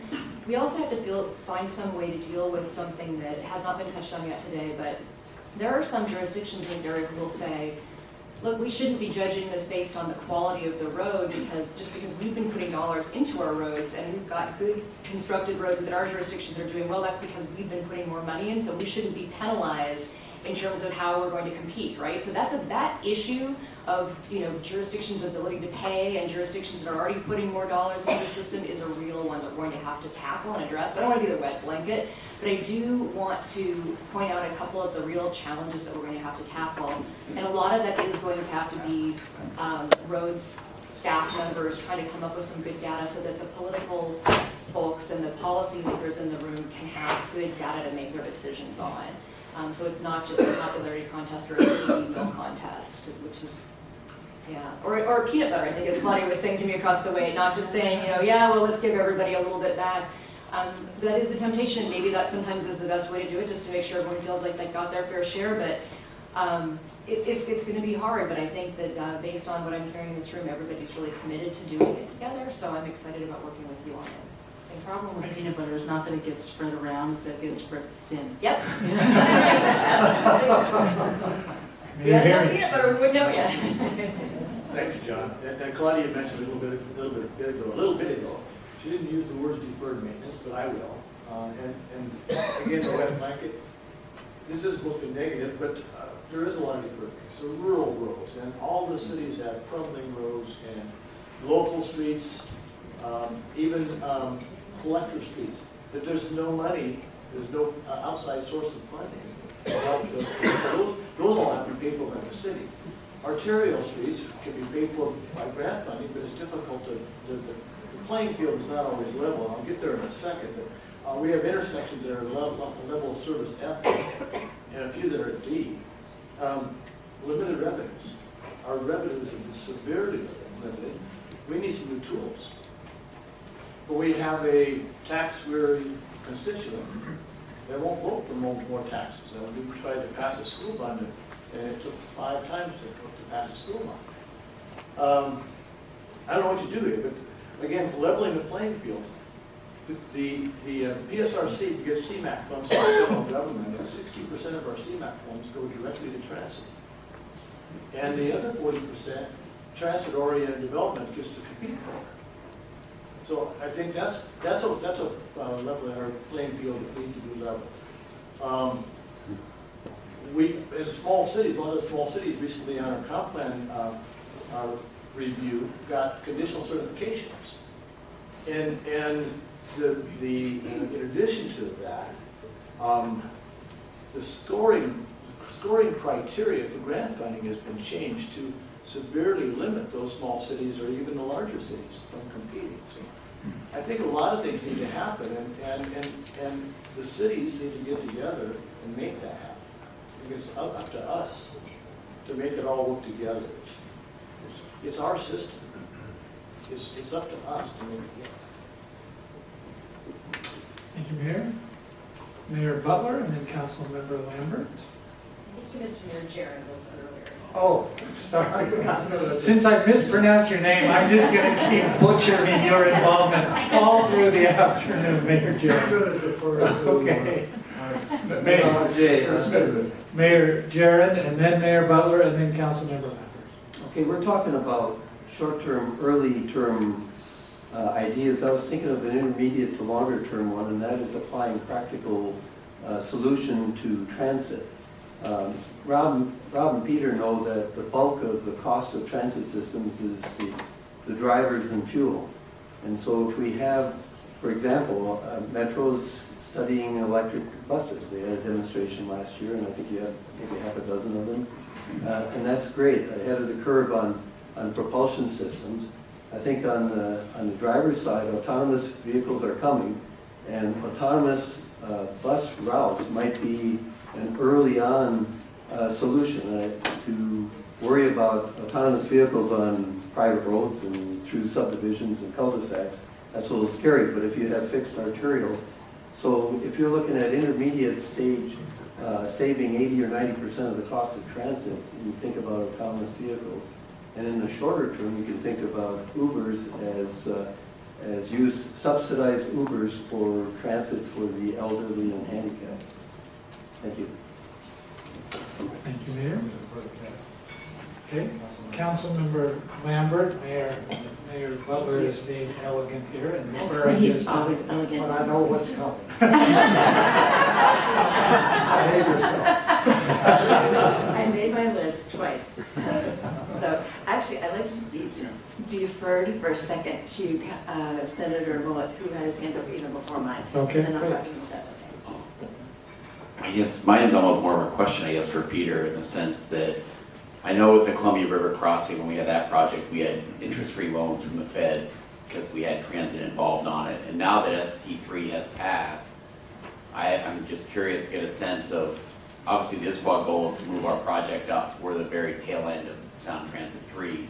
And I think we can tell from this discussion here that it plays a critical role in getting transit into communities like Maple Valley and Snoqualmie, having the ISQA project move up quicker. And I just don't know what our options are at the federal level to get extra money in now that we are one of these communities that's passed this giant, infrastructure investment package to get some interest-free loans to potentially move up any of these projects that are 25 years out to something more reasonable. So just to clarify, you are referring to the Issaquah Light Rail project as opposed to any bus service that would occur prior to the light rail? I'll give you a quick answer. So we have been very aggressive in pursuing what's called not only TIFIA loans, but right now, we just had a meeting on it this morning, and we're hopefully going to be the first agency in the country to secure a master credit agreement for multiple TIFIA loans. That said, these are what would help us lock in interest rates at the low rates we have now. We're talking about a 25-year plan where obviously rates are going to fluctuate considerably. And, is there, the dates at which we can deploy this Issaquah Light Rail, it can be perhaps accelerated sooner with some more beneficial financing. I'd like to talk about one other aspect that can help this and other projects happen sooner. And I think it should go to Mayor Crispo's point because it's a suggestion that doesn't cost money. And that is, a lot of the discussions we have had here on suggestions have costed money from someplace. To Claudia's point about meetings, Mayor Stokes' points about meetings and process, I think there really is opportunities through reform of the process to speed up projects just through their planning and permitting and environmental process that could actually shave real time off the delivery of projects. We are talking about reforming how we approach local communities, how we determine a locally preferred alternative through the environmental process early, how we get memorandums of agreements to do and get the permitting through. It seems that the region tends to default toward taking the full amount of time allotted, not recognizing that that's, extra time, longer that the taxpayer waits to get the service, and frankly more expensive for the time it takes. That is something that I know Sound Transit's going to be working aggressively on with local communities. I didn't invite all the mayors, to consult with us on how we're going about doing this, where we succeed and where we don't, to try and get projects in the ground sooner. Councilmember Lambert. Thank you, sir. Well, I agree with that. I think that what Representative Quibbram said, where we have an $80 billion needs, we've talked about them ad nauseum, and we all know what our constituents need. So to have 50 more meetings to talk about what we already know is counterproductive. And so I think moving it on quicker is a good idea. So I'm just going to run through a couple of ideas that I had. And Mayor Jaron, I have seen the self-driving trucks in the Hamburg port. And when you have a fully loaded truck coming at you, you get used to it real quick. So I think it's coming. So here's a bunch of ideas that I had. First one, right now on concurrency, they have 6 years to pay into that. I think that's a policy at the state level we need to look at. So who's paid? The state for concurrency. It's 6 years right now. I think it would be really good for us to know, if we still have an $80 billion package, what would it cost us at 20 billion, 40 billion, 60 billion, 80 billion per household if we divided it up per household to see what that would get us, and then be able to put out packages A, B, C, and D to let the constituents help us decide how fast do they really want to go. And I think one of the factors we haven't talked about is the fact that the congestion time in idling on your car, on your patients, what are we already spending that could be paid up front and be better? Peter talked about the 99% capacity on some of the park and rides. I am fully aware of that when I go to Redmond. And I do drive in many days that I wish I hadn't, because I had a couple extra books I wanted to read, but I shouldn't be doing that when I'm driving. Don't worry, I'm not. So, just for the record. And also, that there is some talk, there might be $1 trillion more money coming from the feds. So how do we let our federal legislators know that when that comes out, what are our priorities? When I looked at page 58 of this package, and I analyzed how much money was going into stormwater as opposed to pavement and capacity, I think that is something that we're all very aware of. And then how do we get the money for that? Because that's a different federal regulation and court ruling that we're dealing with. There's also a new legislation on line of sight, and how is that going to impact our road acquisitions that we haven't thought about, because that's fairly new. In the unincorporated areas, don't worry, Ms. Mayor Baker, on some of the capacity, and I think this impacts down Maple Valley Way, because we have no center turn lanes in areas where we should have center turn lanes, it backs up. And so if we looked at some of those areas and did some center turn lanes, some lighting, I was driving on the road last night, it was so dark that I was going 15 miles an hour. If anybody who knows me, that is not normal. Again, that's just a record. So I think looking at lighting in places where people are not driving as fast as they could to the speed limit because they can't see. Signalization, synchronization is really important. And one of the impacts that PSRC has talked about is that people are now driving to where they can afford, and often that is out of our county, which makes our entire county in jeopardy for more traffic. When you look at the new numbers of how fast people are moving to Chelan County, that is also frightening. So those are some thoughts about how we can improve what we're doing. Thank you. Mayor Butler, and then Representative-elect Graves. So I've heard a couple of things. A lot of what's up on the board is long-term or mid-term. I haven't really heard much about short-term. And if you recall my remarks introducing this part of the agenda, it was short, mid, and long. I did hear sort of some suggestions. John Stokes talked a little bit about working together. Claudia alluded to that. I would just, there are three things that come to my mind. It's collaboration, it's form coalitions, collaboration, coalitions, and together. Because I did hear that no one can do it on their own. Some of the most enjoyable meetings I have is with my fellow mayors. We had lunch together with a number of them in Issaquah yesterday. And it's amazing the ideas that come from them over a focaccia chopped salad or a pizza, a vegetarian pizza. But maybe that's the key. Perhaps it is. But I think really this conversation has been a great start. And I'm not really summarizing right now, but I'm getting close to it. But collaboration, coalitions, together, but it's not just together with the electeds.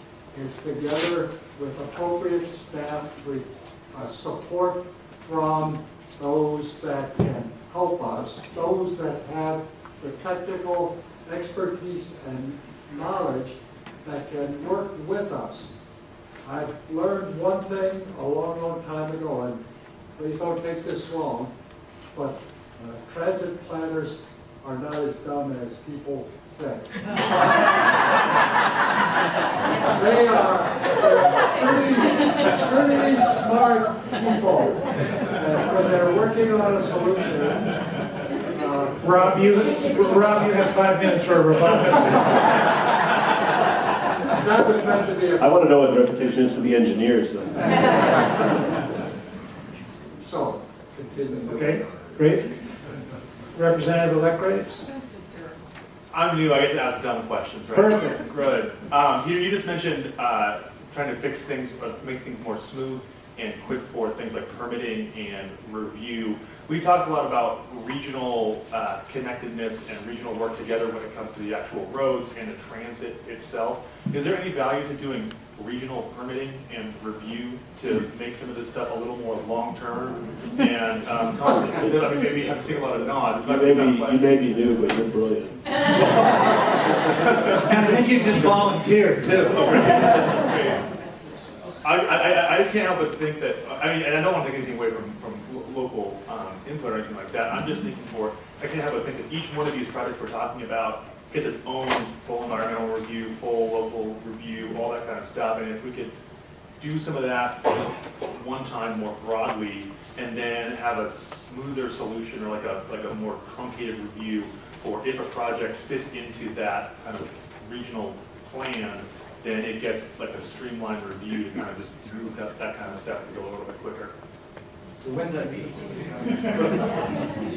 So to that point, Mr. Griggs, yes, certainly. I mean, also in terms of, to Fred's point, we all do this together.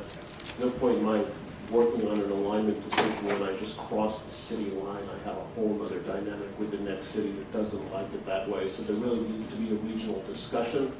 But there's also a recognized federal blessed and sanctioned certified code for building these things, which a lot of the local cities have not adopted or don't know or don't accept. We could get permitted under a single code. That could really shave time and therefore save money. So we have just a couple minutes left, so I'd like to make sure we give an opportunity to anybody who hasn't had a chance to provide any comments.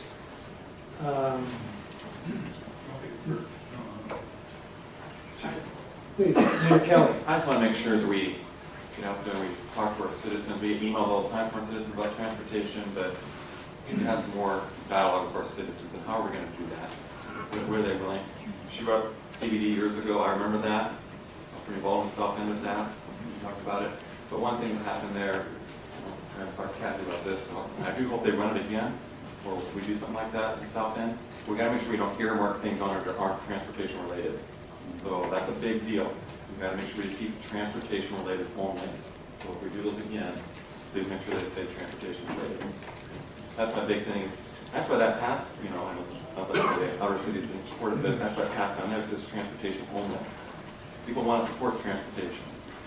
So in other things, that's really legitimate. Thank you much for inviting us. It means a lot to me. Thank you, Councilor Berger, for stepping in a little bit. Thanks. Thank you, Mayor. Josh, did you want to say something then, Councilmember Bell? In terms of next steps, is this group, the idea is that meetings convene on issues, obviously all the data that we have is just to tip the iceberg. We're probably going to have a lot of questions and stand ready to provide it. The other part of it, Councilmember just kind of came up, when we were thinking about the regional EBD approach, is there's different choices out there. We have a transportation model for a reason to be able to help inform decision making. So, as this group is looking at what should we be prioritizing, and there's several cities in the county that are looking to collaborate on projects, we can, with our transportation model, help provide some of that analysis. I think it's a tool that we always use for our long-range transportation plan, but can be used short-term as well. So, just let us know how we can help. Thank you, Josh.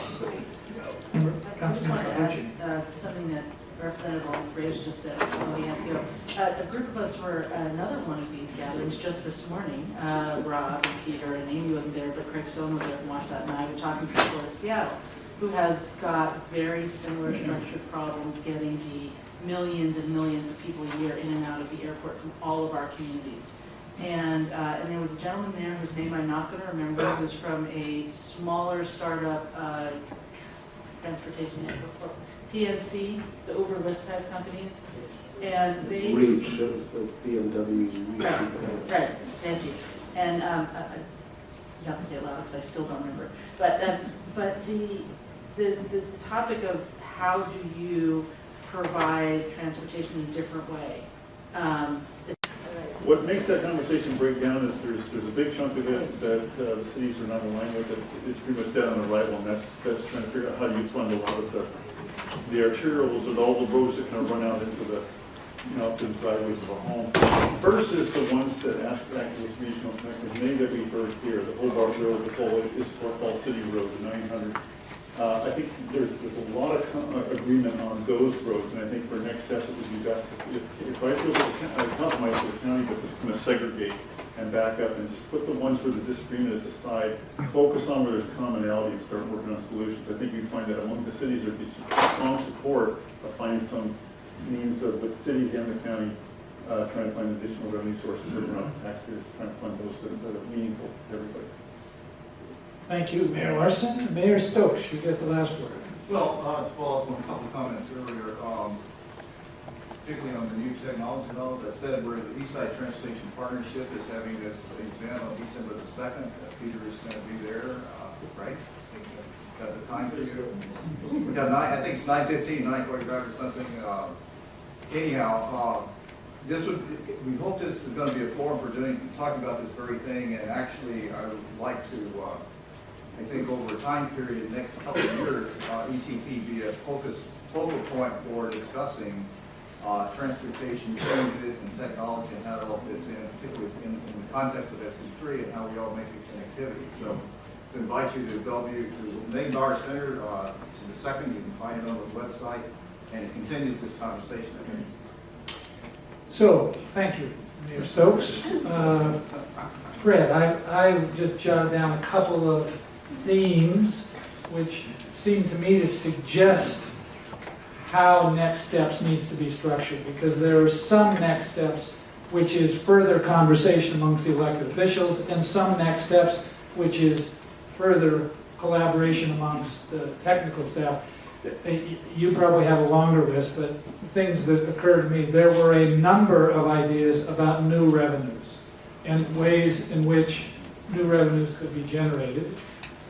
There were a number of ideas around in order to achieve new revenues, the building of coalitions, regional, state, sub-regional, so a number of thoughts about that.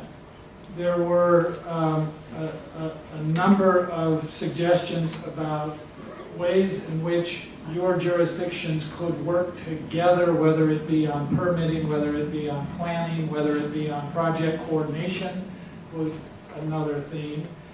There were several ideas about suggestions people had or questions they had about the ability to move projects up in the schedule queue.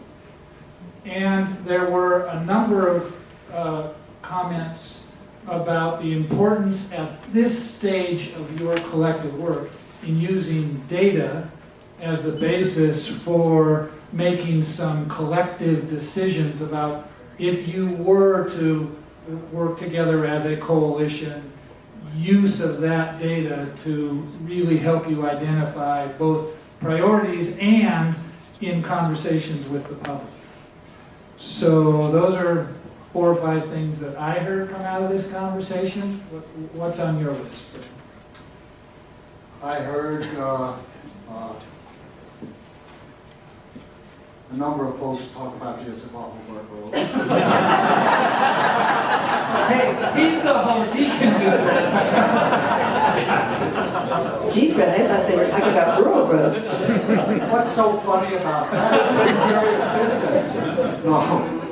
I actually heard exploring alternatives to regional traffic or pass-through traffic.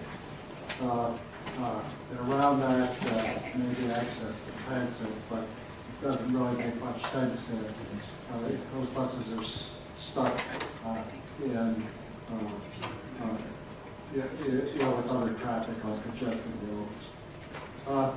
I heard it's a regional issue again, and I get back to the collaboration and working together. What you outlined is some of that is probably worth further discussion in my mind. I don't have a sign-up sheet back there for everyone who is interested.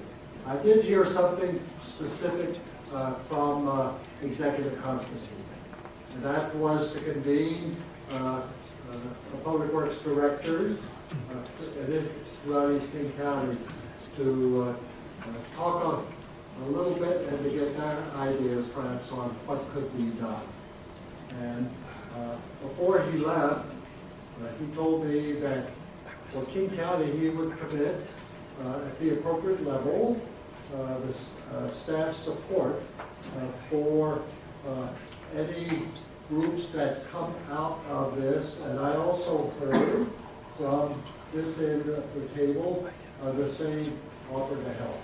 I don't know what that looks like, and until we pick sort of what we want to work on, it's not a blank check, and that deserves some more conversation also. My suggestion, I would ask my fellow mayors if one or more or all or most, so all of our problems are a little bit different from where you are, and I understand that. But I would ask that for those that are interested, and we will be following up by email, thanking you for your participation, providing some notes on what happened here this afternoon, and asking if you would be willing to be a part of a group to further explore some of the ideas up here, both short, mid, and long. And then with that, that would, in my mind, be an appropriate next step. You're not going to solve all the problems in an afternoon or part of an afternoon. But I do believe that we'll have a better appreciation for what's killing us in our communities. And I do believe that through this conversation, there is hope. I'm sort of encouraged by that, but I'm not overly enthusiastic. That's not going to come right away. So I want to thank everyone for coming, not just the folks up here, but certainly the folks in the audience. We have many elected officials here. It was not possible in 5 minutes probably to introduce each of the elected officials in the room. I would say that there are comment cards on the desk where you checked in. If you've got some feedback, what you would like the mayors to know, what you would like this group to know, those comments we will be looking at and compile that for feedback to everyone here, because we did not have time for audience comments. Let's point out whether you knew it or not. This has been videotaped, whoops. And our plan is to, I'm looking at Tim back there, our plan is to try to put this together pretty quick and get it on YouTube, and that information will be provided also. So that concludes my comments, but John, as the facilitator? Well, I just want to check in with you. I think that the plan is to ask this group to come back together in roughly the second quarter of next year after there has been some additional discussion at both the elected official level and at the staff level, maybe with some additional data that PSRC and some of the jurisdictions have offered to help with. So my understanding is there would be follow-up emails, as Mayor Butler just said, follow-up emails to all of you asking who would like to be engaged between now and the second quarter of next year at for further discussion at the elected level and at the staff level. And it will not be in this format, it will be short, but we have, our staff has done a magnificent job. Our council has supported this effort, and we learned a lot on how to put together something like this. So the second quarter of next year will be a lot easier. Can I make one clarifying point too? Even in terms of bringing together the public works directors, it's not just for the east side, it's countywide. That was what I understood now, the same thing as we wanted. So I think that'll be really helpful then, and maybe we can convene some groups similar to this in other parts of the county to try to help bring everyone together then. So just thank you again, Mayor Butler, for your leadership in bringing this group of elected officials together today. Are you going to coordinate that, or? We will help at SCA coordinate that effort, yes. Thank you all very much.